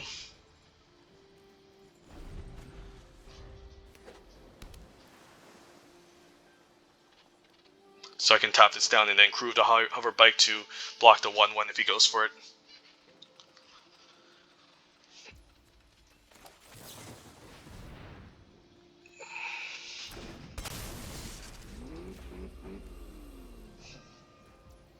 I probably don't want to draw too many cards since I'm afraid that the opponent might deck me. So I'm probably just going to try to play an aerial game here.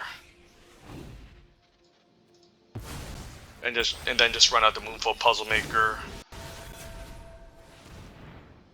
And then I guess crew the Puzzle Maker to scry, although I don't mind another Modern Age. Yeah, let's just crew here, I guess, or I guess it doesn't really matter. Crew this.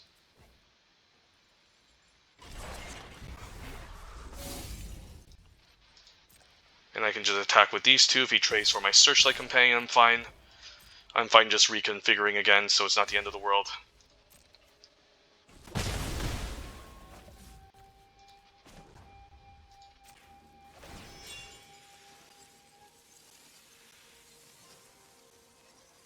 Yeah, we'll just put on a Moonstare Specialist. Fine taking 5.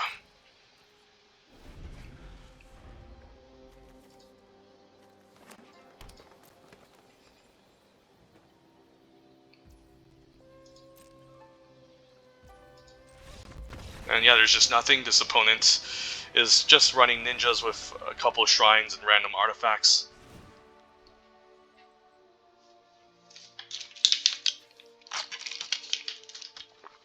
And yeah, we'll just keep playing.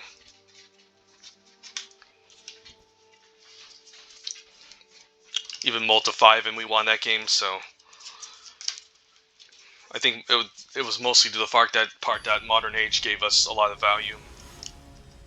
I guess Reality Chip gave us a lot of value in that game, so yeah, I guess Reality Chip won us the game, so I don't know, I'm getting kind of sleepy here, so I'm just rambling on. Octopus, alright, this seems okay. No 2-drops, but we have some decent 3s that can hopefully do some work.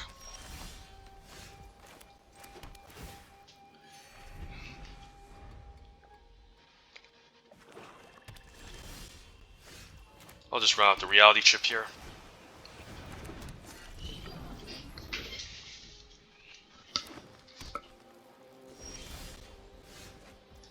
So we're going to be missing our land drops, unfortunately. Could run out the Puzzle Maker and start scrying. I guess there's Satoru Umezawa. We can even, I guess we can't ninjutsu with it yet. Puzzle Maker can help us scry. Acquisitions Octopus, I guess if it connects, can help us draw cards. Maybe I just play out the Octopus. And then we'll see. Could see a lethal exploit on the turn. No, he just cycles a Greater Tanuki. So he's bound to find something to block off the Acquisitions Octopus here. Since he just cycled into a land. I can't imagine a green deck that has no 5-drops. So hopefully no Prancer.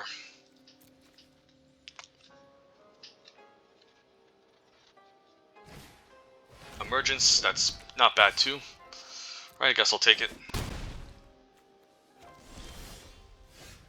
I guess I can exile the land right and then attack. Yeah, I guess it works.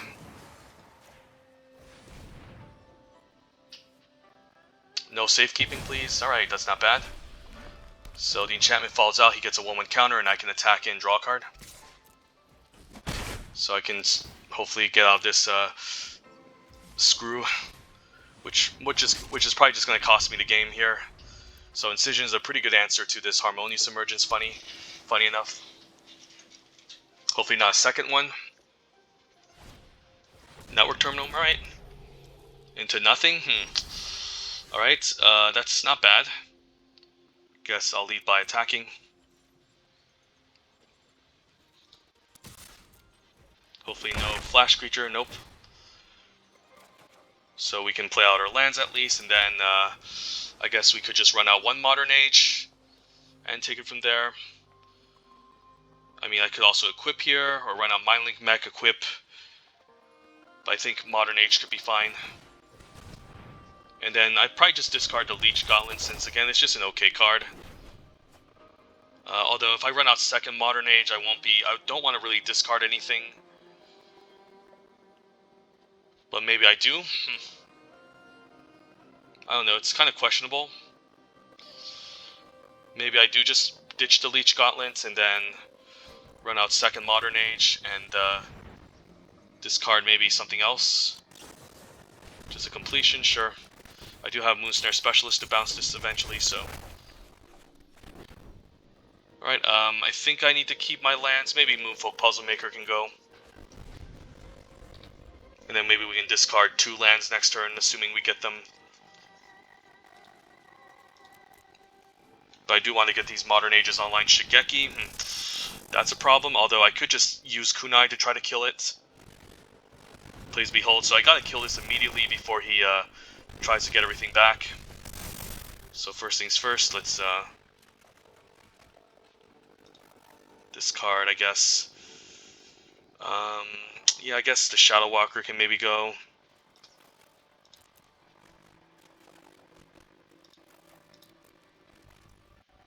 And then we just want to equip here and kill it before it causes any more problems.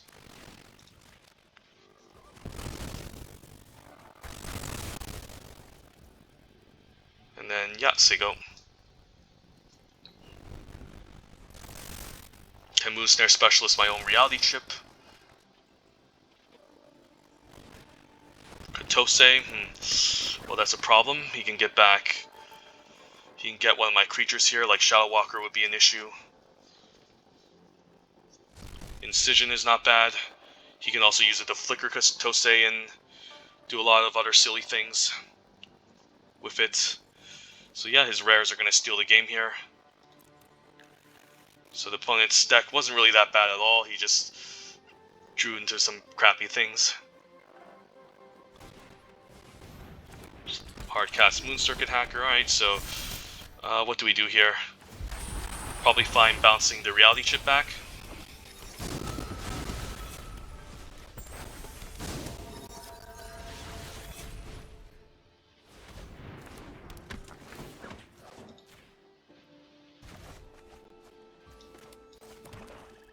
And then Sego.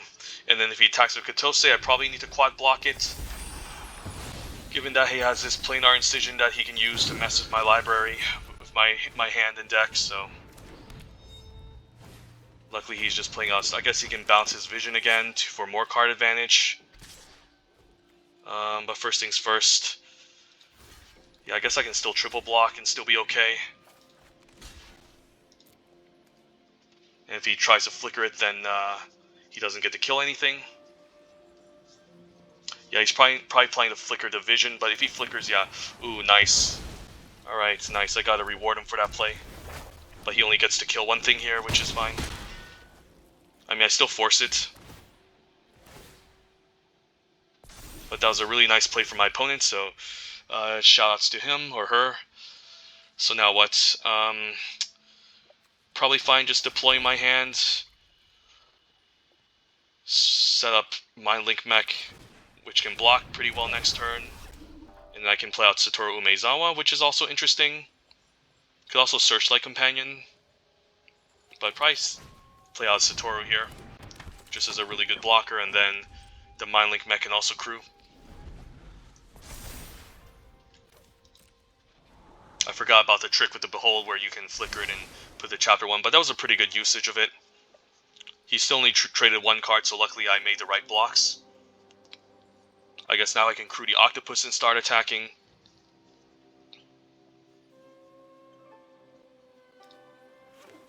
So if he attacks here, I'm probably going to double block still. And try to take over the game with a Mindlink Mech, perhaps.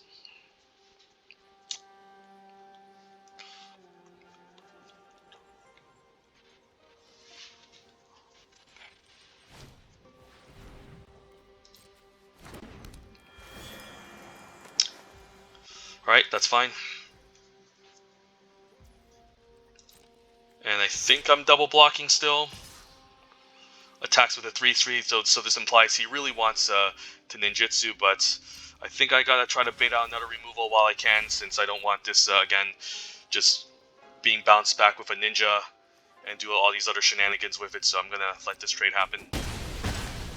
He also has Season to get it back, of course, but that's about it. So now we can crew the Mind Link mech and attack and draw a card with it, so assuming he doesn't block, but he's probably going to block. I guess I can high-speed hover bike too. Yeah, that's fine enough. Let's just do this.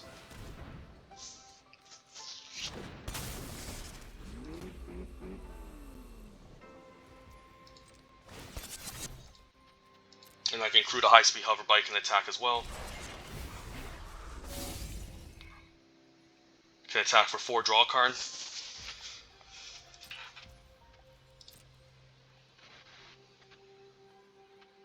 Could see a fight spell here.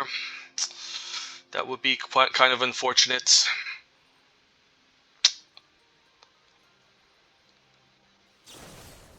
March, that's really annoying. Alright, that's a really cute trick. So now I probably want to run out Searchlight Companion, and then I can still crew and block and trade pretty reasonably well. So we'll say go, and then hopefully we don't get jebaited by this card that we passed on.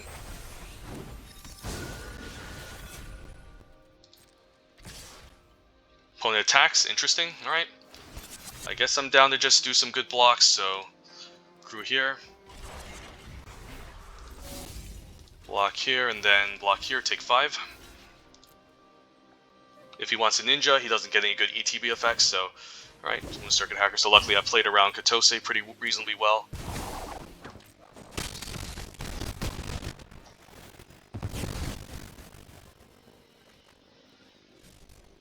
And then if he keeps playing out more stuff, the vision is going to shrink, so... He needs to be a little bit careful here, I have to imagine. I can always bounce the runaway trash bot, or I guess I can bounce a Gross Shintai to shrink it down and reset his counters. So first things first, let's crew.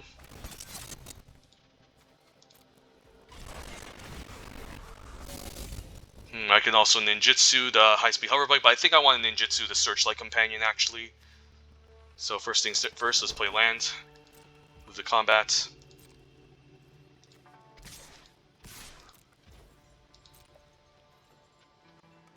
Well, decides to even block the 1/1. That's a lot of respect. Okay, I'm gonna respect that. If the opponent decides to do that, then yeah, I'll take it. Kami of Restless Shadows, what can it get back? I guess Shadow Walker isn't the worst, and it's also just a fine creature, so we'll run it out.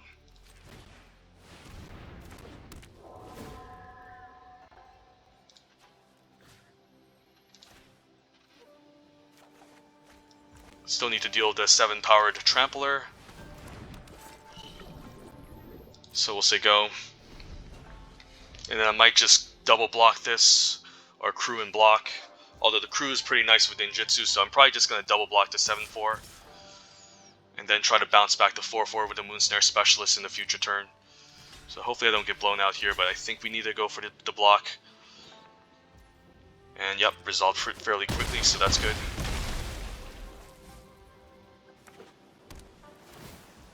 And the opponent's just gonna not do much, okay. So first things first, I guess I can Specialist. Oh, never mind, the opponent just realized I was gonna win, so never mind. Yeah, Specialist can bounce back to go Shintai for value, and I can... It's funny, I didn't draw a single card of Satoru Umezawa that entire game, because we just had so much value anyways. So, goes to show Satoru, it's just a good rare, but it's not like a unbeatable bomb rare that you first pick. Like, I can even justify taking a Virus Speed over it, pack 1, pick 1, not gonna lie. Or even like Long Reach of Nights, or even Reckoner Raid. The upside potential is there, but it's still just kind of whatever. And then one more game. Never mind, we're 2 games. Wow, that was still the first match. Okay. I keep getting ahead of myself. Like, these games feel like... It felt like I was already in done with game 2, but yeah.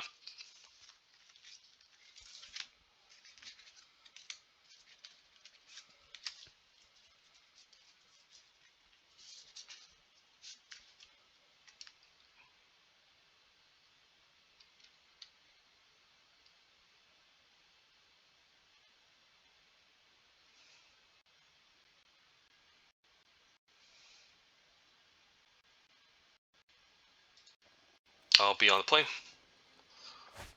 And this hand doesn't look very good. We need our blue mana, so I'm not going to risk it. We're just going to mull. And this hand's also not amazing, but I can keep. And I don't really want to bottom any of these cards. So is there an argument for risking it and discarding and bottoming a land instead? I guess I can bomb the Moonsnare Specialist for what it's worth. But it's just so darn good. You know what? This is bad if I discard the land. Yeah, maybe Specialist just has to go, and then we'll just keep this instead. So this way we can guarantee at least a 2-drop into a 3-drop. And we have a second Specialist, so we'll try it like this.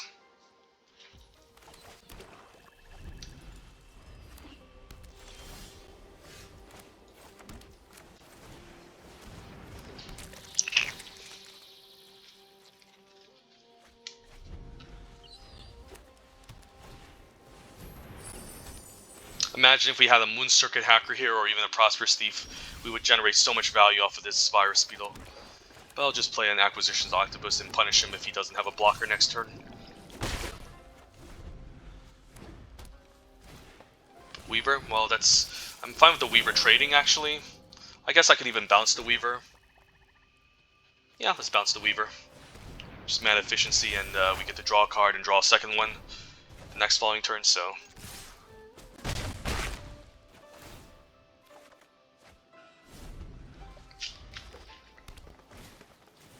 He can put a counter onto the Weaver. Mindlink Mech onto Acquisitions Octopus is always cute. Right, so we're probably just going to run out Modern Age and Mindlink Mech. And I'm fine discarding an island at this stage. Ooh, Reality Chip is also sweet. Yeah, we'll run out the island. Mindlink Mech with Acquisitions Octopus is just too good to pass up here. So we'll say go. And then hopefully he doesn't just go off with the Weaver, which can be kind of scary. Yeah, I mean, he would need to play a second green source to activate this to find double force, but we should be fine here. And just pass it so I can hit for 4 and draw even more cards. So hopefully a land we can discard.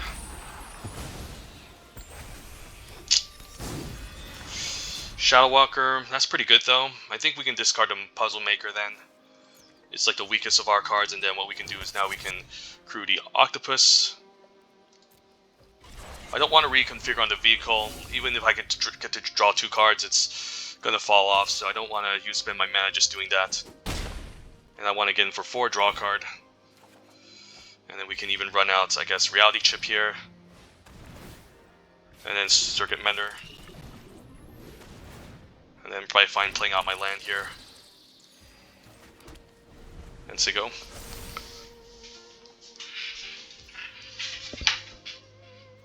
So this Boseiju could be a problem.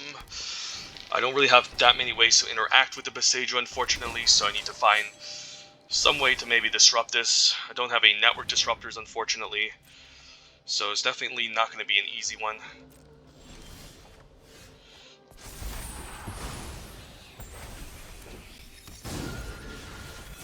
So now what? Could get out the Dokuchi Shadow Walker, or I can just reconfigure this turn. Probably fine reconfiguring, and then we can even take out the Weaver of Harmony, since it's probably going to become a problem later. So maybe fine reconfiguring here, and then we can cast the Lethal Exploits, taking out the Weaver.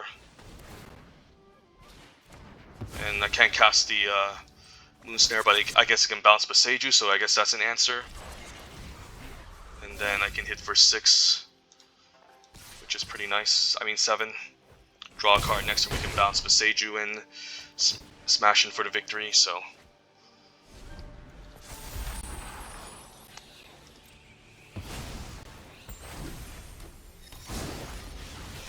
I can block a 2-2. I mean, I guess I can block 2 2-2s. Hopefully no spinning wheel kick, because that will set me back, but I guess if he's spinning wheel kicks, I can still bounce the Boseiju, attack for 4, and draw a card maybe.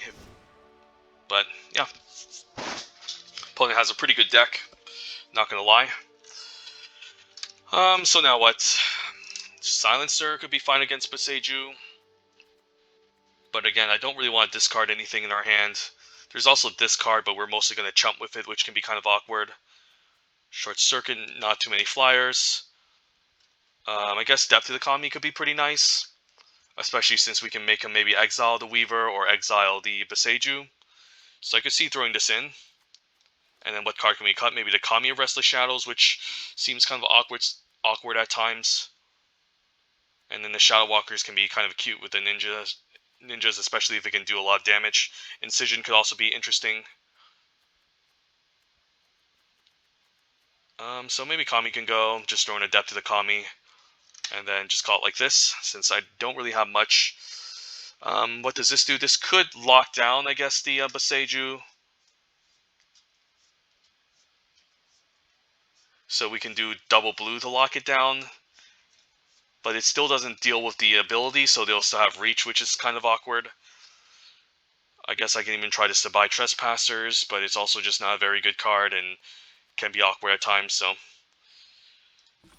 I don't know. I could cut a Leech Gauntlet, I guess.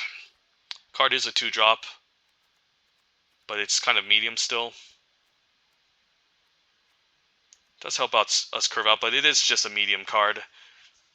So maybe I cut this and throw in, I don't know, maybe the second Kami, and just throw in the Kami of Restless Shadows to round out the deck. But it is a good 2-drop. You know what, I'm just going to keep it like this. I don't really want to cut 2 drops in an aggressive deck, because it can be kind of awkward if we again don't curve out or apply enough pressure early on.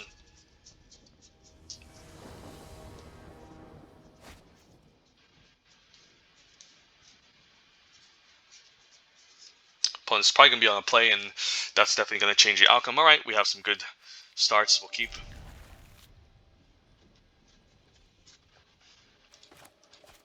Mulligans, alright. Probably fine leading of Modern Age, discarding Island.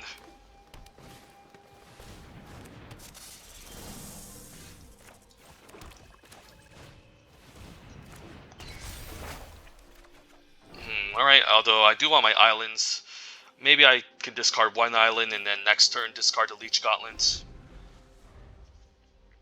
Because I do need to hit my land 4 for this.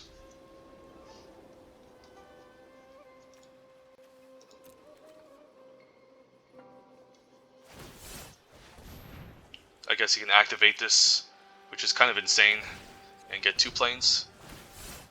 Yeah, that's pretty good. Yeah, Weaver is pretty insane. It can do silly things with channel enchantments as well. So a lot of good value off of this card already, drawing two lands. And then, yeah, I'll probably ditch the Leech Gauntlet since I again need to guarantee my lands, play lands. Could run out Searchlight Companion and do Shadow Walker. Puzzle Maker also isn't bad, but I think I like Searchlight. So I can maybe hit him for 5, which is a lot of damage. And then save this for something else. What's this? A removal spell on Searchlight? I'm fine if he uses a removal spell on Searchlight. Emergence. Alright, we can bounce the land. It's going to come in tapped, so... yeah, I think we just want to bounce the land to set him back a bit. I could Shadow Walker, but then he can use the land to tap, and by doing this it really messes him up, so...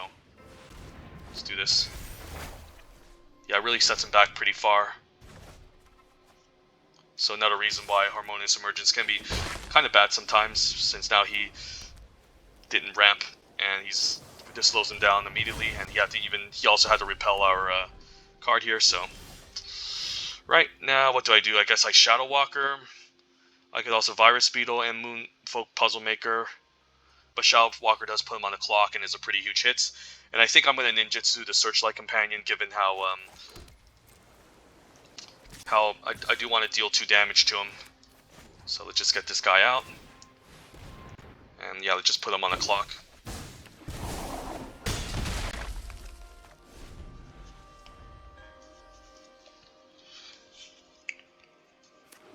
Hopefully no Boseiju into activate Weaver. Azusa's, that's fine. No 4-drops, so could see a chump here. First things first, I think we can lead with Virus Beetle.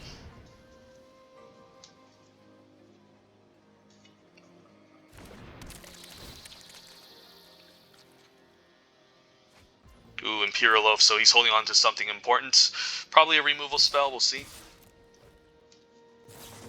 Wanderer, nice. I have to say nice to that because, yeah, that's a good one. He also gains 2 life here. And then I probably want to run out the Moonfolk Puzzle Maker to attack with it next turn. And find running out land so I can eventually double spell and do some other things. So, probably going to send both at the Wanderer. I guess he can activate this to gain 6 to slow me down. Which isn't all that bad of an idea, actually. Opponent can also cash in Wanderer to make a 2/2. And he does, so I'll be back. We don't have to target it. So now what? Probably just double spell and then attack with both of these. Bottom any lands we find. Yep. And next turn we can even Reality Chip and maybe reconfigure. Could also run out Reality Chip now, but I think I just like getting more board presence. And hope he doesn't farewell us.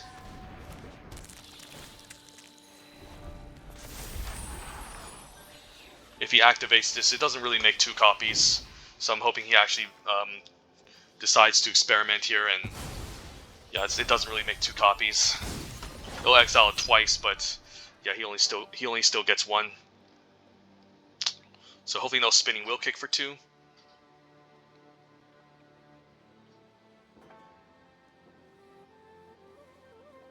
What's this?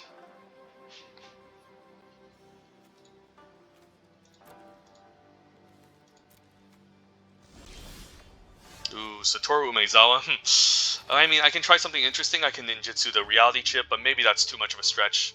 First things first, let's just play out the Reality Chip and see what's up. And I might just reconfigure just to get the land off the top, or just scry the land away. I might just have to reconfigure here just to play it safe. Dude on, I don't know, Puzzle Maker since I'm playing the attack with it. And we can still run out the land here this turn. And then we can scry away the land off the top, so yeah. I guess that's card advantage of some sort. So. Cultivation. I guess he can make another copy, but it doesn't really give any creatures reach, so I'm fine with that. Just using it to go wide. Invoke the Ancients. Ooh, giving his creatures reach is a problem. Yeah, I'm going to have to find my Moonsnare Specialist to answer it eventually. And I guess I'm fine double blocking, triple blocking this.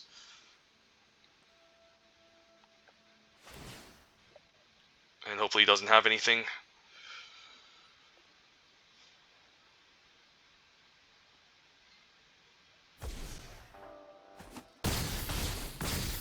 So I'm just going to keep drawing cards off the top until I find my bounce spells for this. I guess now I can Planar Incision it. Ooh, Boseiju, alright. And you can even get more force off of it, so yeah, it's not going to be an easy match. Need to maybe get out Satoru. We can blink one of the 4/5s for sure.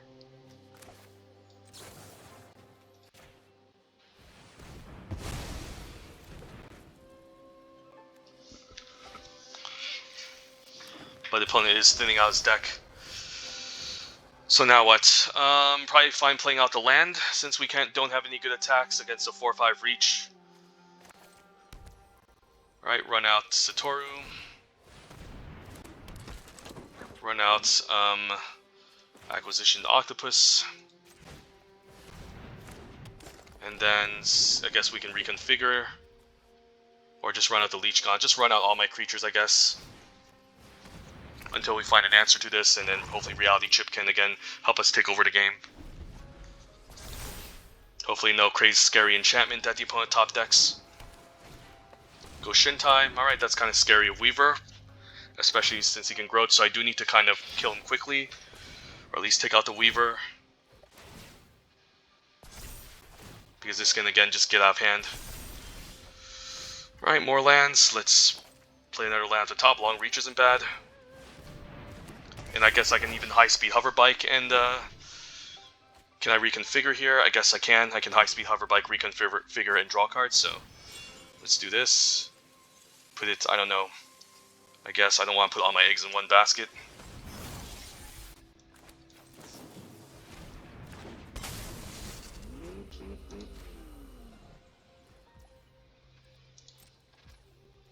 And I do want to draw my Moon Snare Specialist, so let's attack.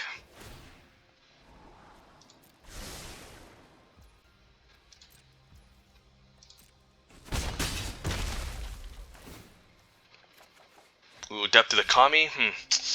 Sure, that's not bad. I can also make him exile an enchantment. He's probably going to exile Weaver once he grows this really large.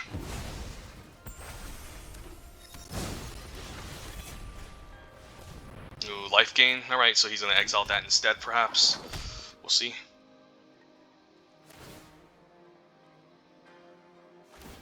Yeah, but his guy is just going to be really large.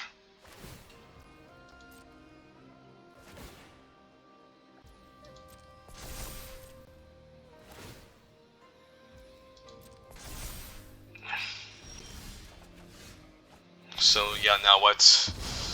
Probably gonna play out the Reliquary here first. Kunai isn't bad, that can take out the 2/2. Yeah, that's pretty good. Let's run it out. Mindlink Mech is pretty good too. So first things first, let's equip. And then, yeah, we just want to take this out.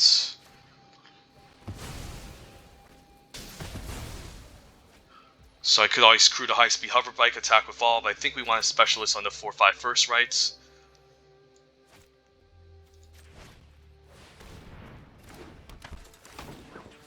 Deal with all his reach tokens.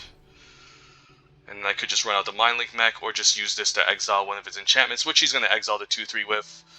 So I think I'm just going to run out the Mindlink Mech, and we even had the Moonsnare Specialist for next turn, so let's hope nothing gets in the way. And we can say go.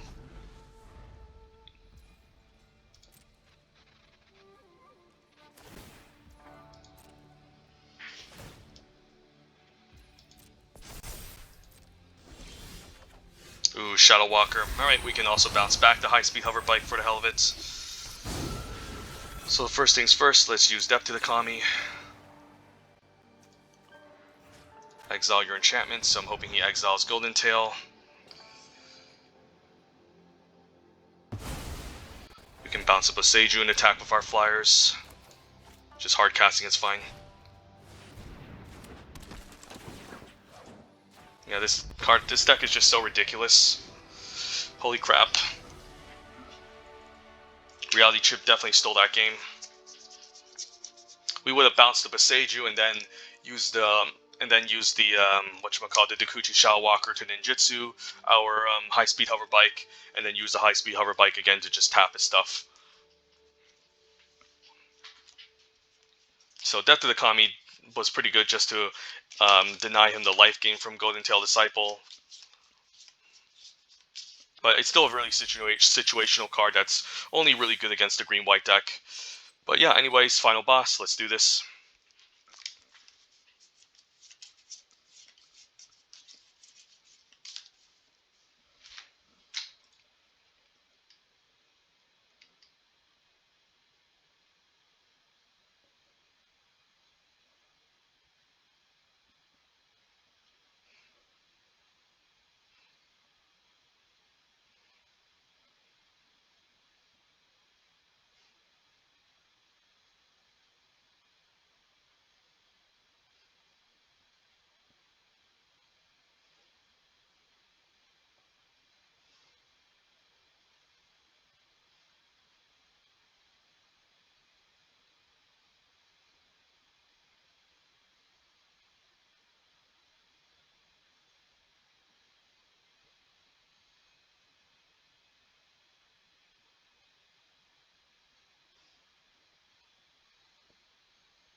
Alright, opening hand. Yeah, we can Modern Age, maybe discard a Dokuchi Shadow Walker, lead with Acquisitions Octopus. Sure, why not?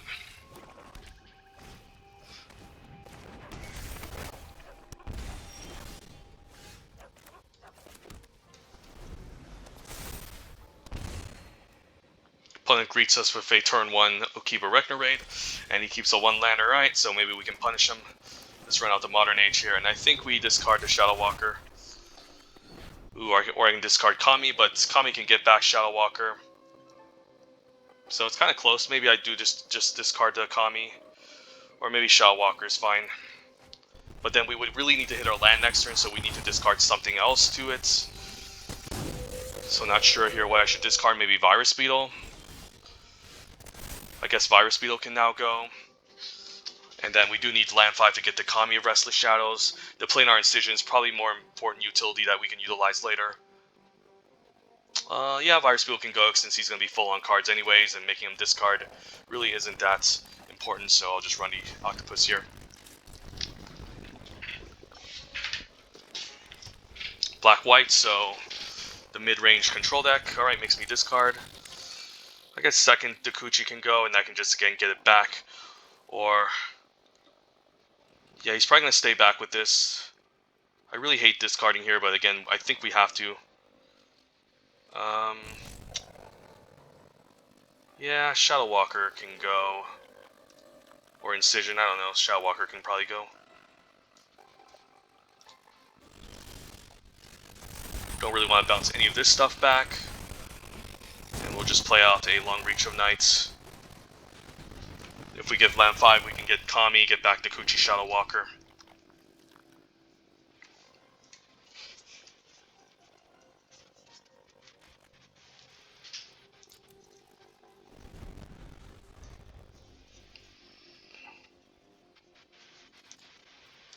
And the opponent's still missing lands. Alright, well, Rip Planar Incision could have done some cute things, but opponent's just going to outvalue us by making us discard. Which is definitely huge. And now what? I could reconfigure an attack and draw a card, and then hope he doesn't have a ninja. Probably, I guess Black-White probably doesn't have any ninjas, so I'm going to go for it here. I guess I can unreconfigure and block the Virus Beetle afterwards, so that's fine. And then I'll probably just unreconfigure here, so I can block the Virus Beetle and prevent any ninja shenanigans and say go.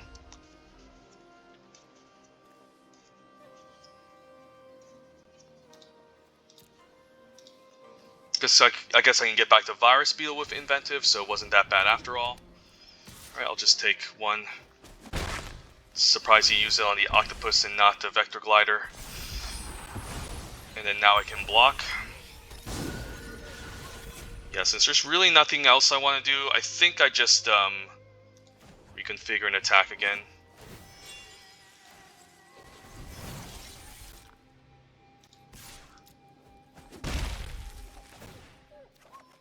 And just get more lands.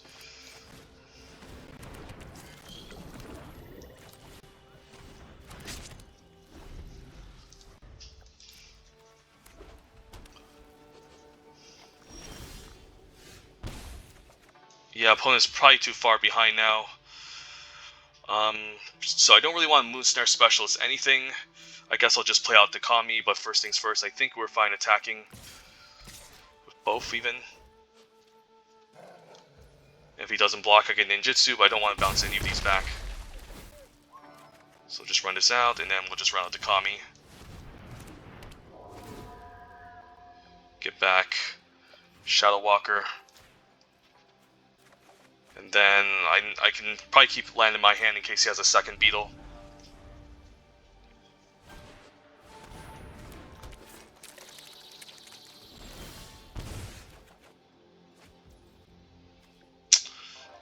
Yeah, we can play land. We can use the Kunai here. Guess equip on Reality Chip and then attack. And then we can even use Moonsnare Specialist if the opponent doesn't know what they're doing. Yeah, let's just attack here. If he double blocks, I can punish. That's good. So do I punish him with a double block? Probably fine letting the trade happen. Yeah, I guess it's okay. I could also ninjutsu the Moonsnare Specialist, but then I don't get to draw a card, so I think this is fine.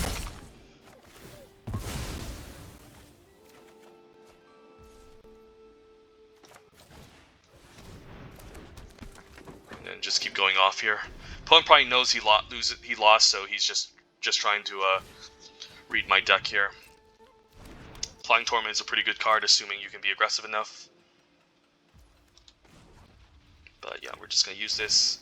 And since I'm ninjutsu, I can always ninjutsu the Clawing Torment out of the way.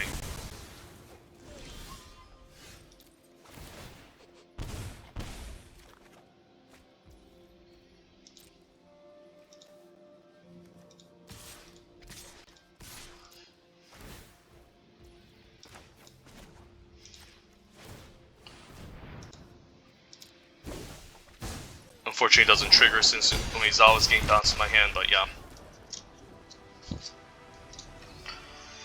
Clawing Torment, so usually the problem with white is that it's not very aggressive, so it's hard to really pair it with an aggressive color like black or blue. So keep that in mind. So opponent's running multiple Virus Beetles, so Kami Restless Shadows is definitely staying. Anything else? Not really. Could consider a return to action, but we already have like Planar Incision to do all these wombo combos. Yeah, I guess we just keep it as it is, and I think the opponent just got mana screwed really hard, but I need to be careful holding on to my cards and not just throwing them, not just playing them out since he has a triple Virus Beetle, which can mess me up, so.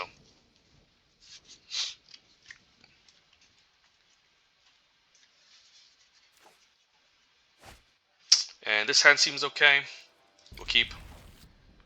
Don't want to run out Modern Age too early, since I want maybe some more lands to discard, and I guess we can even discard Specialist and get it back with Kami, but I think we're better off Leech Gauntlet into Acquisitions Octopus instead. Eventually just get there.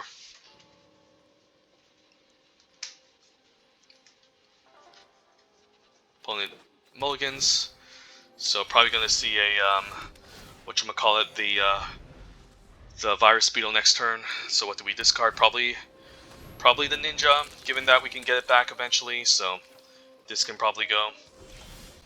And then I do want to hit my land drop, so do I Modern Age here? Probably fine leading with the Leech Gauntlet, and then we can evaluate next turn. If we miss our land, we'll probably play Modern Age, discard, I don't know, Incision. That's okay. Miss my land, so alright, let's run out the Modern Age. Hit our land. Planar Incision can probably go. I don't really have any good enter the battlefield abilities or combat tricks, so this can probably go, and then we just want to run out our land here for sure. And then pass a turn. Do I block the 2-1? Don't care if he really ninjas the Hotshot Mechanic. It's not a card I worry about, and I can still gain 2 life. Alright, I guess Restless Shadow can go now, since it's just almost impossible to cast. And then I could set up like a Mind Link mech plus Octopus eventually, so maybe that can help us take over the game. Shadow Walker. I like Shadow Walker, but again, I think it has to go. Or I can get a little bit greedy here and discard the Swamp instead, since I can set up the Acquisitions Octopus. Maybe I do that instead. Yeah, let's get rid of Swamp. Mind Link mech, stay back, and then we can Octopus in next turn and draw a card and try to take over with the Flyer and try to regenerate our value since we lost some pretty decent cards here. Alright, hopefully no intervention, because I do want to just draw some cards here, so let's run out the Octopus. I think I attack first in case I get the dual land.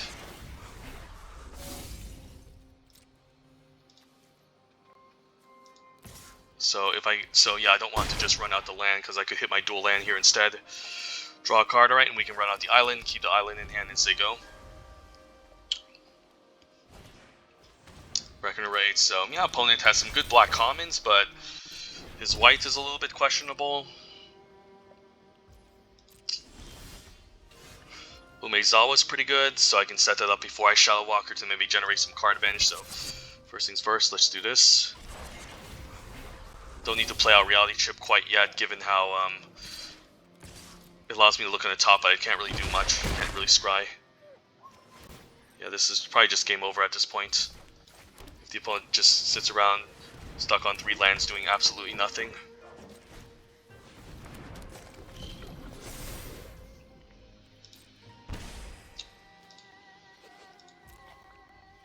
And yeah, still nothing, so this is probably just going to be a quick match, so let's go.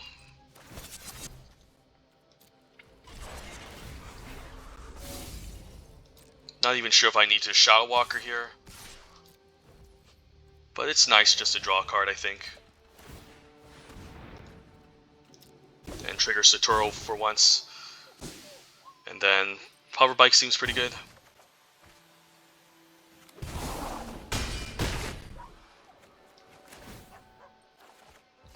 Or just run out Virus Beetle.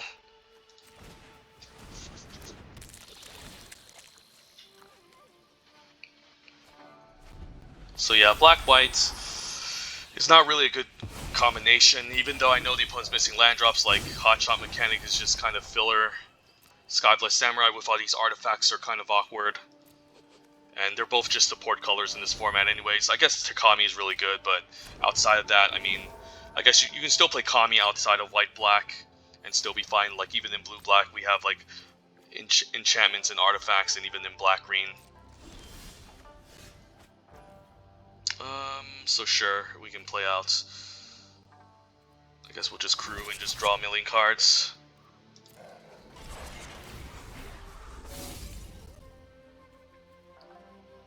And I guess I'm fine trading for the Shadow Walker here.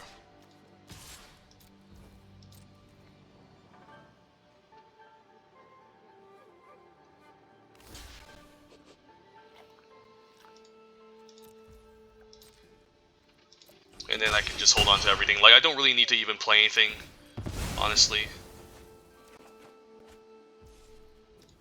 Guess I might as well reconfigure. And then we have options, so we'll say go and pass a turn. Can Hover Bike or Lethal Exploit end of turn. And we'll just Hover Bike here. Probably see a pretty quick concession.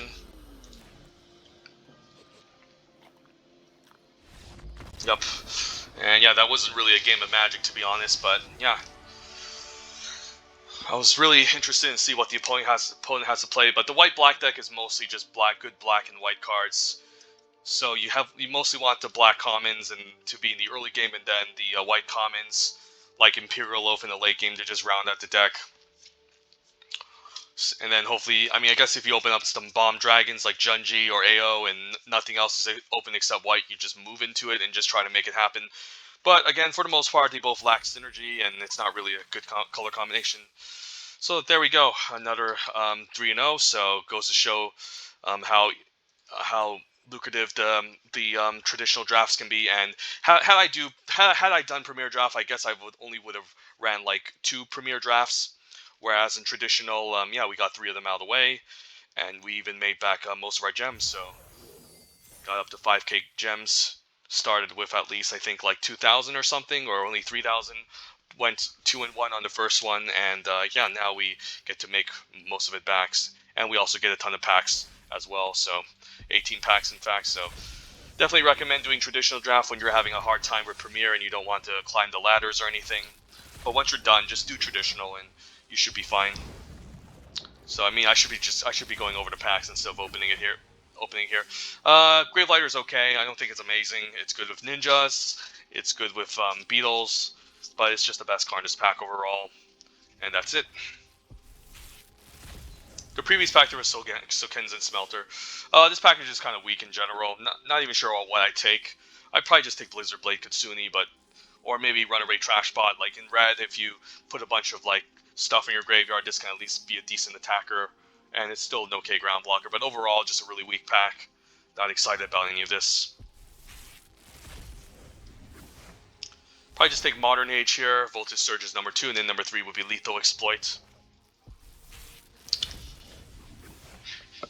And then here, Searchlight Companion, Gravelighter, Kami. All of them are pretty close. I'd still take maybe Gravelighter here, just because it's cheaper, it's evasive, and yeah, good with ninjas, and it's in black, the best color. Kami is good, but it's still kind of clunky at 4, and then Searchlight's fine on 3, and it's more colorless, but I think the Gravelighter has slightly more upside. So.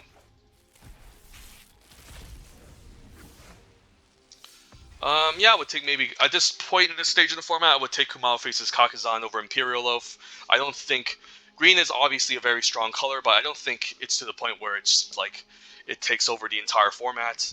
The format is kind of based around this notion of outvaluing each other and playing grindy matches with green, but I've been pretty impressed with the aggressive decks so far as well, especially blue-black, and then also mono-red and red-black are also quite powerful. And Kumano, if you look at the data, is one of the top performing uncommons in the set. And if you have it exactly on turn 1, it increases your win rate by a lot. More like, I don't know, around like 67%, which is kind of insane. So if you can start with this early and then follow with a 2-drop, it's pretty insane.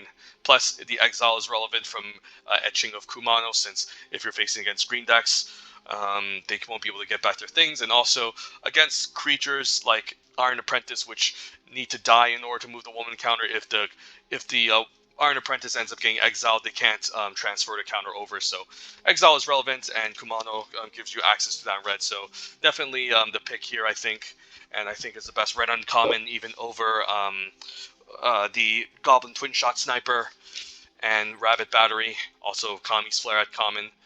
But I don't mind. I don't mind moving to red in this format now that everyone wants to draft the green control decks, and usually red is very open.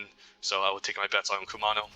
It really depends on your pod, because I did do a pod not too long ago where people actually enjoyed red, and I thought I could I thought I could draft a red deck and get away with the open color. But if the pod knows what's up and most people enjoy red in this format, then I would definitely take the other options, the green decks or the blue base ninja decks. Just take Patchwork Automaton. This card is pretty incredible in the red base decks. I would only really play this in the red deck, since it has the highest density of artifacts, and again, the top blue commons aren't really artifacts.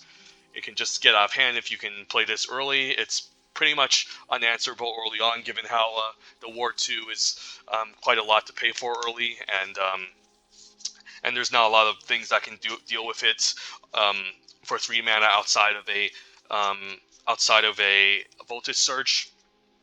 But I would take Patchwork here over everything else.